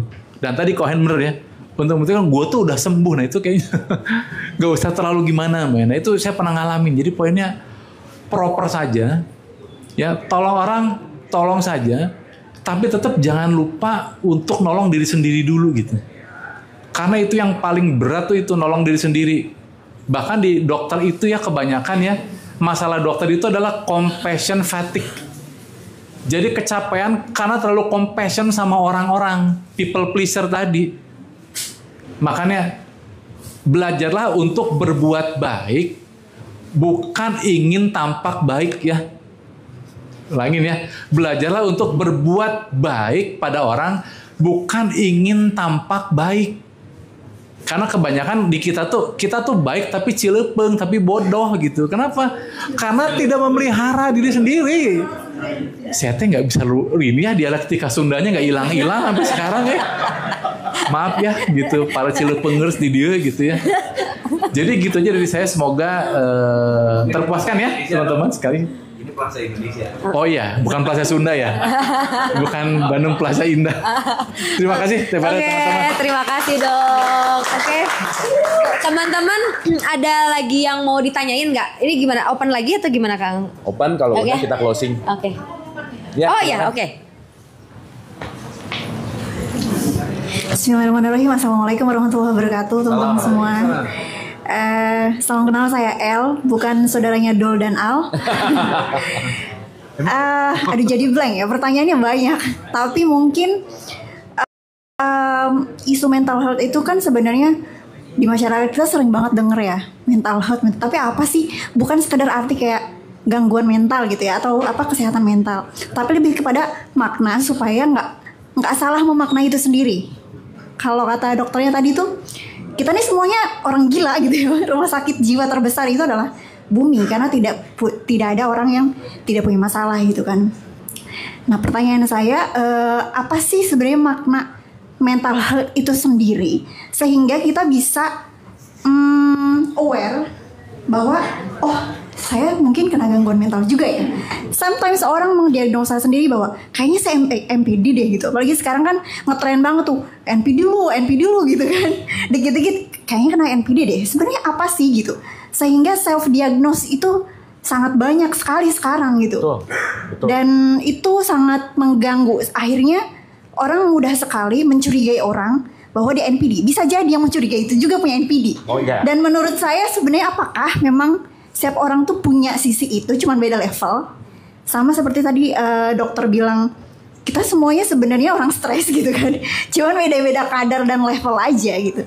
Tapi kapan kita bisa aware bahwa we need help someone else to help us gitu, bahwa oh something wrong with me, dan yang kita udah nggak bisa control ourselves, atau there is something yang udah harus serius banget nih tentang penyakit itu sendiri, atau cuma oh ini mah levelnya masih level rendah lah yang mungkin cuman butuh sekedar sharing sama teman mungkin gitu kan. Nah itu sih, jadi supaya isu mental health ini nggak jadi sesuatu yang memang kita sendiri nggak paham, tapi berusaha ngasih tahu orang lain bahwa kamu tuh kena ini loh gitu. Padahal kita sendiri juga nggak tahu itu. Iya. Terus apa lagi ya? Nomor 2-nya mungkin ya tadi sih, kapan sih kita harus tahu bahwa kita udah butuh nih ke psikiater gitu. Itu aja. Thank you. Oke. Ada lagi yang mau ditanyain nggak? Nggak ada yang mau nanyain gimana caranya move on gitu, nggak ada ya? Oh mau ya.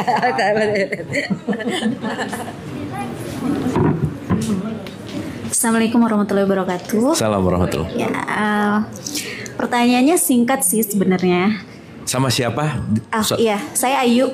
Oke. Ya, jadi kita ini lagi belajar kesadaran. Oke, setiap hari kalau berkumpul dengan komunitas positif seperti ini atau nonton Kang Abu, whatever yang sejenis gitu ya, kesadaran itu ada gitu. Tapi ketika kita sudah keluar dari area itu, kadang-kadang kambuh lagi gitu kan, kambuh lagi gitu, terulang lagi ketika kita dihadapkan dengan berbagai macam karakter manusia NPD katakan gitu ya.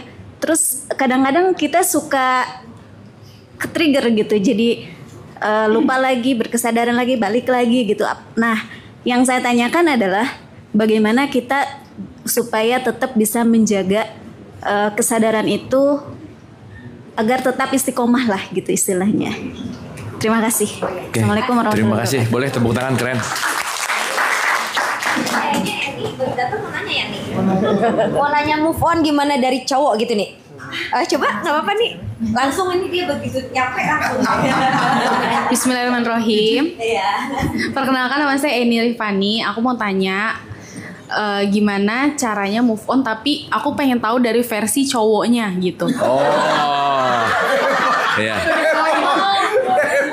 Saya kayak Dari cowoknya ya. pengen tahu gitu. Iya. Dari versi cowok gitu. Udah nih kita aja. Udah. Kami bukan dukun tapi coba kamu. Iya. Oh biar nggak ngedeketin terus gitu maksudnya? biar dia nggak ingat terus. Oh, Kan nggak, dia tuh kayaknya gini, Kang Abu. Dia kan baru putus nih, move on. Dia tuh kepo, dia tuh move on gak ya sama aku gitu. Ngapain harus gitu? Ya kan dia pengen kepo. Iya. Gitu, oke. Ada lagi nih teman-teman. Oke, Uta. Itu tadi psikiater pisan ke dokter Amhelanya. Tadi. Oke, sebelumnya makasih banyak. Terima kasih Bunda Vera udah mengundang kita di sini dan banyak belajar sama expertise di sini yang tadi sudah banyak membagikan ilmu. Pertanyaanku lebih kepada bagaimana sama korelasi siapa, sorry, Mas? Uta, oke. Iya. Bagaimana korelasi dari ilmu astrologi dengan personality atau psikologi? Karena begini, kayak misalkan saya Cancer gitu kan. Di astrologi itu kan Cancer itu feeling banget, yang dimana kita tuh betul-betul intuisinya kuat gitu. Dan beberapa kali saya melihat konten, Cancer ini tuh suka silent treatment misalnya begitu. Akhirnya orang-orang Cancer ini ketika silent treatment, dia bisa jadi sebuah pembelaan. Memang saya bintangnya Cancer, yang wajar silent treatment. Nah, apa kaitannya dengan psikologi gitu? Apakah memang ini satu hal yang ilmiah yang berkaitan dengan astrologi atau memang itu cocoklogi aja? Ya. Nah, itu gimana kira-kira? Udah dijawab yang terakhir sih sebenarnya. Oh, udah. Tapi pertanyaan begini, kenapa dalam satu kasus misalkan di keluarga saya dengan kelahiran yang sama di bulan Juli itu punya kesamaan sikap dan cara menyalurkan emosinya sama begitu. Yang misalnya saya terus juga keponakan saya yang bahkan masih kecil, terus juga ibu saya dan kakak saya itu kan sama-sama Cancer semua kan. Yang feeling kuat dan dimana dari cara menyalurkan emosi, kesedihan, kemarahan itu punya pola yang sama, tapi berbeda dengan bapak saya ataupun misalnya adik saya yang kelahirannya itu bukan di bulan Juli. Nah, dan begitu pun beberapa teman saya yang ketika saya cocokkan, kok sama ya? Nah, itu gimana kira-kira? Nah, itu tanggapannya gimana? Ya, terima kasih. Oke, makasih. Oke, keren. Oke, mungkin sama Pak Dokter dulu ya, karena ini lebih ke psikiatri banget gitu. Silakan. Psikiatri bingits ya. Jadi ada Utha Likumahua, ada LL Dul ya penyanyi semua ya gitu, sama Bayu Ting Ting. Jadi semuanya penyanyi ya gitu. Tadi siapa satu lagi tuh? Eni ya? Eni ya, saya jawab sambil duduk. Saya sambil duduk aja deh gitu. Yang pertama mengenai kapan sih orang harus datang ke psikolog atau psikiater? Sebenarnya bisa kapan aja sih. Jadi poinnya daripada ragu-ragu mending dateng lah gitu. Karena nanti kalaupun nggak ada apa-apa kita kasih tahu juga. Mungkin ini mah BAA gitu. Butuh afeksi akut. Nah, misalnya gitu. Atau BTT katanya sekarang. Butuh tatih tayang aja katanya, bisa jadi gitu. Tapi poinnya gini deh. Simpelnya gini. Kita bicara definisi aja ya. Definisi aja dulu ya. Secara resmi, kesehatan mental adalah ketika orang itu merasakan kesejahteraan ya secara pikiran, perilaku, dan emosi.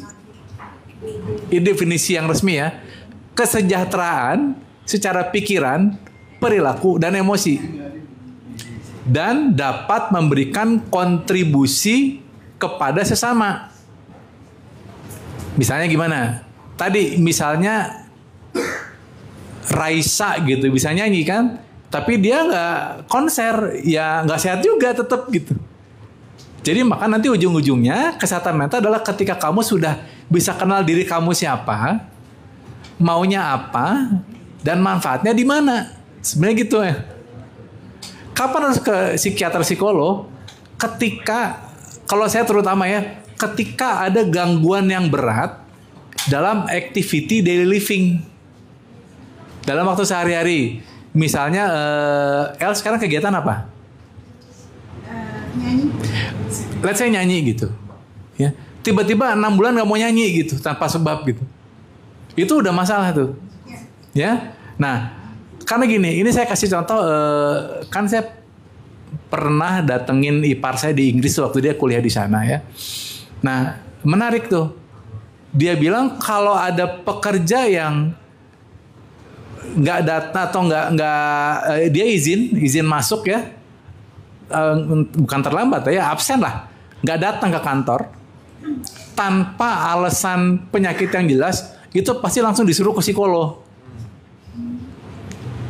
Gitu. Kenapa? Karena dianggap ya lu masalahnya mungkin di emosional gitu. Nah jadi kayak tadi ya, kamu nyanyi nih, tiba-tiba 3 bulan gak mau nyanyi, karena ada masalah. Kelihatan kok, misalnya orang yang tadinya gak mau ngomong jadi banyak ngomong misalnya. Atau yang tadinya kayak Kang Abu sama Kohen banyak ngomong, tiba-tiba 3 bulan gak live. Nah itu tuh ada sesuatu tuh pas itu gitu. Ada masalah itu. Gitu. Kayak kamu tiba-tiba gak nyanyi, itu ada masalah tuh. Kecuali memang punya apa ya, gangguan seperti Celine Dion ya gitu kan, dia punya masalah waktu itu. Ya dia pengen nyanyi tapi nggak bisa karena ada masalah kesehatan. Nah, itu kan diperbaiki dulu kan. Sama kesehatan mental pun gitu. Tapi poinnya ketika itu sudah mengganggu activity daily living. Apalagi yang sifatnya misalnya yang ekstrim nih, misalnya 3 hari nggak mau mandi, 3 hari nggak mau keluar kamar, udah ini cutting, nah itu udah datang itu, gitu ya. Iya, nah balik lagi, memang saya pinjam bahasanya Kang Abu ya, gitu. Jadi kalau kita nggak mandi 2 minggu, yang nyadar bau siapa biasanya, kita atau orang sekitar? Orang. Ah, kalau nggak orang sekitar udah ngomong, kayaknya you need help deh. Atau gini, kamu tapi nyanyi mah kerjanya ini ya gitu. Punya nggak teman? Pernah nggak punya ada teman yang curhat ke kamu, pernah nggak? Ya apapun, pernah curhat? Banyak kan? Nah, kalau temanya diulang-ulang selama 1 bulan itu kamu capek nggak? Nah, ya itu tuh gangguan tuh begitu gitu. Kamu juga udah, ini kayaknya udah deh. Awalnya, oh ya, yang sabar ya gitu. Ya itu. Apalagi kata-kata sabar tadi. Sabar tuh nggak jelas gitu loh. Abstrak ya. Abstrak banget ya. Kedua Mbak Ayu tadi nanti biar Kang Abu yang jawab, karena kesadaran ya, intinya sih itu nanti persisten konsisten ya Abu ya gitu, harus dilatih. Nah tadi terakhir Uta ya, bener ya? Uta ya kamu ya? Ini juga. Ini ya? Ya ini ya. Yang move on. Lupa. Move on. NPD. Oh NPD ya? Oh self diagnose ya? Balik lagi gini, yang namanya mendiagnosis itu tetap miliknya profesional gitu, tetap. Iya, tapi di masyarakat sekarang tuh banyak banget orang dengan mudahnya. Betul, ya antep weh gitu ya, udah itu mah. Udah orang Sunda, jadi artinya nggak semuanya perlu kita dengerin gitu. Ya itu kan masalah respon aja, ya. Ngerespon kan? Gini, saya kasih contoh gini ya. Misalnya El tuh di jalan ketemu sama ODGJ, ya, tahu ODGJ? Ya itulah ya. Nah ODGJ itu sama kamu kuku lutus tuh bahasanya tehnya. Aduh, marah-marah lah ke kamu ya, nunjuk-nunjuk. Respon kamu gimana sih? Bakal kamu maklumin aja atau kamu balas marah-marah? Ya nggak penting kan? Nah jadi pilihan ada di kamu lagi. Jadi omongan orang itu nggak semua harus kamu ini ya. Kalau nggak penting udah gitu. Apa itu? Apa namanya? Ya edukasi tentang NPD itu sendiri kan. Iya, jadi kasih aja video. Iya, jadi bukan L untuk meresponnya sendiri. Jadi kayak kita tahu bahwa kayak kadang kita dituduh misalkan NPD. Iya. Gejala ya. Iya, kalau ada yang nuduh, ya levelnya balik lagi. Kan kadang gini ya, kalau ngomong NPD bener ya. NPD itu akan ngomong pasangannya NPD, biasanya gitu. Lu tuh NPD, padahal dia yang NPD. Nah, kalau orang NPD nggak akan ngomong, gue NPD nggak ya, nggak akan gitu. Paham nggak? Jadi orang NPD tuh nggak akan. Jadi balik lagi ya, kalau memang pengen ngecek datang aja ke profesional, poinnya itu sih. Itu ada khusus ya dok? Iya, ada itu.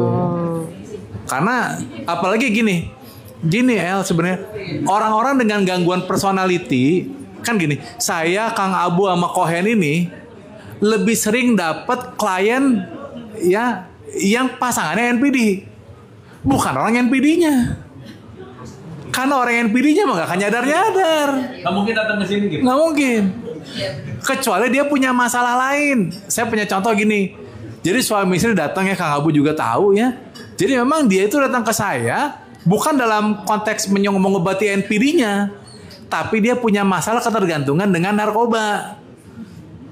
Setelah saya gali, saya pikir masalahnya di yang lakinya. Taunya, loh saya bilang, ini mah yang butuh bantuan kamu. Saya bilang ke istrinya. Suaminya, enak banget ya lo katanya. Gue yang sakit. Enak kalau itu NPD itu gitu tuh. Merasa butuh ininya, perhatiannya.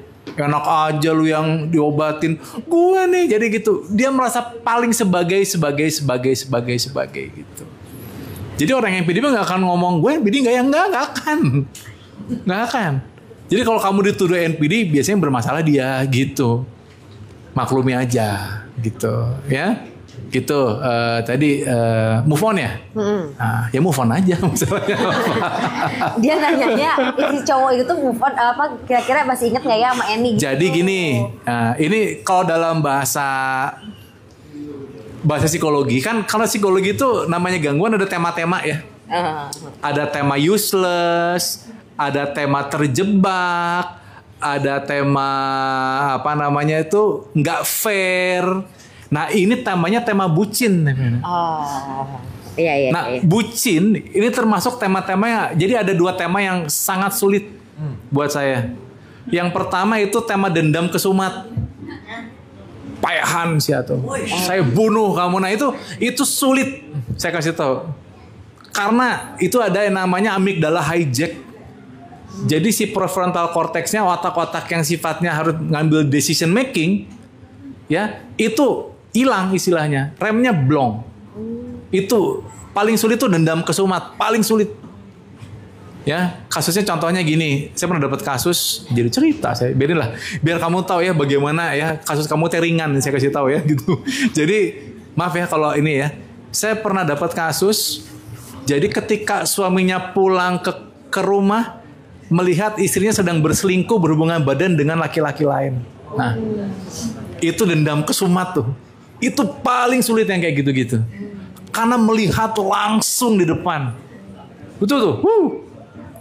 Masalah kamu jadi gak ada apa-apanya kan? Nah gitu. Nah ini tema-tema bucin ringan ini. Bucin ringan? Iya. Oh masih di tipe ringan ya? Ringan. Karena masih bisa di sini. Pertanyaan saya. Nah.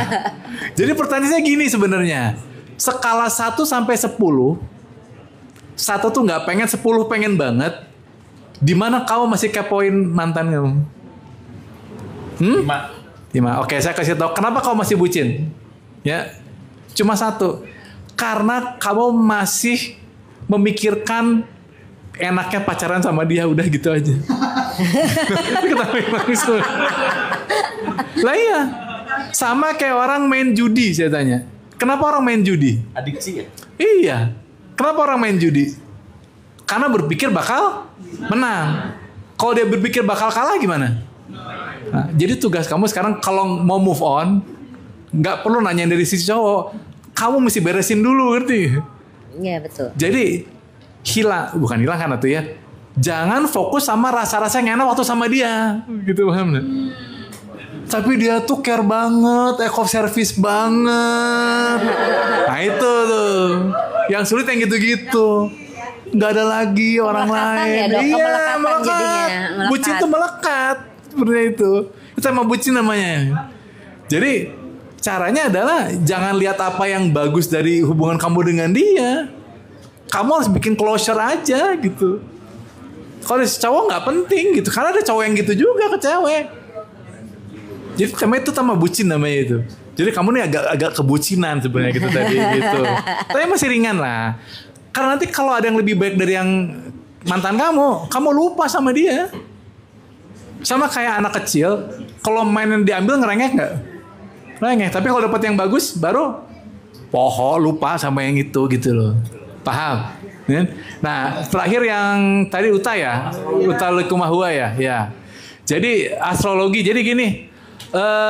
Kalau astrologi itu kalau bahasa psikologinya saya pernah belajar itu namanya pseudoscience. Pseudoscience itu sains yang palsu. Pseudo itu palsu. Jadi gini, kalau kita bicara tadi kan ada numerologi, ada Stephen, ada human design. Jadi sebenarnya gini, yang namanya manusia itu memang sejak lama sudah pengen tahu dirinya siapa. Gitu.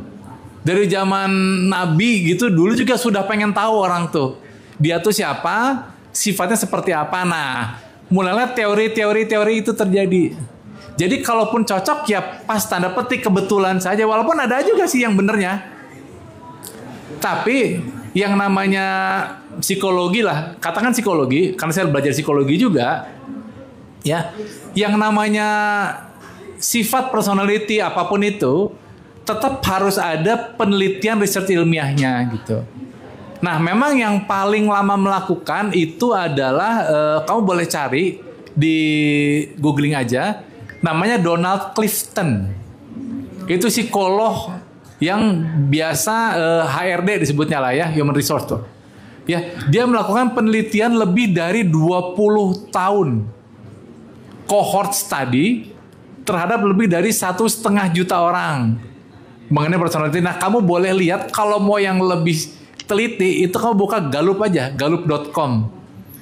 Nah, di situ kelihatan tuh yang lebih pernah ngisi ini dong, MBTI dong. Sering semua pernah ngisi MBTI. Nah, Gallup itu versi lebih lengkap, tajam dari MBTI. Karena penelitian lebih dari 20 tahun. Ya. Nah, itu silakan. Nah, itu saya juga sering pakai tuh. Kenapa? Karena memang kadang-kadang orang kalau masalah di keluarga mirip ya itu kan pola pengasuhan juga ya tak gitu. Jadi memang nggak bisa di ini gitu buat saya ya. Bisa jadi sama tuh di keluarga bukan karena cancernya gitu, tapi karena memang pola asuhnya sama gitu, pola irinya sama. Ya karena saya Leo, ya pernah punya kabogoh pacar Leo, ternyata beda banget gitu. Jadi ada yang cocok, ada yang enggak. Jadi tetap bukan salah, cuma tidak ajak gitu, nggak ilmiah. Nah kalau mau yang ilmiah itu yang lebih seperti itu kayak Gallup itu ilmiah banget itu. Ya atau tadi mau ikut seperti numerologi, human design, Stephen itu udah so many sekarang. Silahkan gitu. Tapi dari semua yang udah pernah saya utek-utek dari kecil, itu si Gallup tuh paling ini buat saya paling apa ya? Paling kena spesifik tuh, tajam itu. Ya, mungkin gitu dari saya ya. Maaf kelamaan. Terima kasih. Aku dengan kesadarannya tadi. Oke, buat Mbak Ayu. Anyway, Mbak Ella ya tadi. Eni, Mbak Eni perlu diingat baik-baik ya. Mantan itu adalah jodoh yang putus asa, jadi udah aja, ya, udah selesai. Jadi itu memang urusannya ada di kita.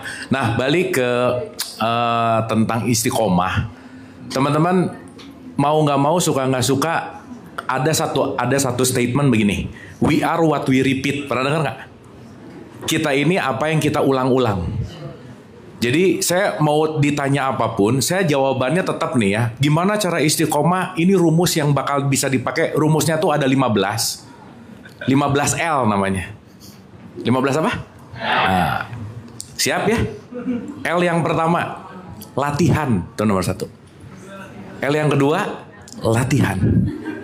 L yang ketiga, sampai semuanya. Karena gak ada yang langsung beneran. Contoh nih ya. Ada orang yang belajar kesadaran tuh sekitar baru sebulan 2 bulan komplain sama saya, Kang, saya tuh udah banyak gini tapi masih gini-gini terus. Sama kayak gini teman-teman, umurnya 30 tahun, 25 tahun menimbun lemak, nge-gym sebulan pengen six pack itu nggak mungkin gitu. Bener nggak? Nah, jadi nggak mungkin gitu. Artinya semua perubahan itu datang karena skill. Teman-teman ingat ya, termasuk tadi mau astrologi atau apa dan lain-lain. Segala yang datang ke kita, ingat hidup itu urusan skill, urusan keterampilan. Contoh, kalau hari ini ada orang yang ngeluh, aduh gua tuh bete banget. Iya, kenapa bete? Karena tiap hari latihan bete masalahnya. Oke? Ada orang yang ngomong gini juga, oh gua tuh pelit itu kan karena turunan. Bukan turunan, emang tiap hari latihan pelit. Nah berarti kalau sekarang ada orang yang komplain, aku tuh gak pernah bahagia hidupnya. Emang gara-gara gak pernah latihan bahagia. So teman-teman, setiap hari apapun yang kalian latih, apapun yang kita lakukan berulang-ulang, itu akan menjadi diri kita. Termasuk, maaf ya, nanti kita akan belajar, ada hukum yang namanya tarik-menarik dan hukum frekuensi. kita semua mau nggak mau, suka nggak suka akan dipertemukan dengan frekuensi yang selaras. Kira-kira kita udah malas ngomongin orang, akan jarang ketemu sama orang-orang yang ngomongin orang lain gitu. Nah, circle itu nanti lambat laun akan terpilih lah, semesta akan memilih. Jadi jangan pernah ragu-ragu, jangan pernah takut, jangan pernah gimana-gimana, karena kenapa? Kita semua akan dipersatukan dengan circle yang tepat sesuai dengan frekuensi kita gitu. Jangan khawatir. Nah, tapi kata kuncinya adalah latihan. Dah nggak ada lagi. Karena tidak ada orang hebat, yang ada orang yang terlatih atau tidak. Selesai. Jadi intinya proses kesadaran ini nggak pernah ada yang instan, nggak pernah ada yang langsung, tapi tergantung bagaimana kita mau melatih. Makanya ini akan kita jadikan sebagai daily routine, keseharian. Dan kalau kita nggak pernah melatih, nggak bisa. Nah, maaf ya, satu lagi mungkin. Di sosial media banyak banget teori-teori tentang kesadaran. Pasti sering baca, dikit-dikit dibikinin quotes gitu misalnya. Misalnya, ya itu kan satu BT dibikin cari quotes yang kira-kira nanti ini akan nyindir dia gitu kira-kira misalkan. Ya itu kan netizen banget lah. Tapi teman-teman jangan lupa, kita boleh jadi obesitas pengetahuan. Banyak banget pengetahuannya. Tapi pengetahuan yang tidak dialami, yang tidak menjadi pengalaman, itu nggak akan pernah merubah kualitas hidup kita gitu. Nah jadi mungkin saatnya kita melakukan apa yang kita tahu, karena kebanyakan tahu tanpa pengalaman, kita justru akan tersiksa juga gitu. Karena sekali lagi, pengetahuan baru akan hadir kalau pengetahuan lama sudah dilakukan. Makanya kata kuncinya do it, action. Karena kalau tidak dilakukan, kita nggak akan pernah mengalami gitu. Nah jadi kembali istiqomah, kata kuncinya 15L, latihan, latihan dan seterusnya gitu. Makasih Mbak Ayu. Wah, keren banget ya. Aduh, terima kasih banget buat Kang Abu Kohen, Dr. Rama, Mbak Dini dan teman-teman semuanya. Ini waktu nggak berasa ya, padahal tadi dari jam 1 sekarang udah jam setengah 4 ya, setengah 4.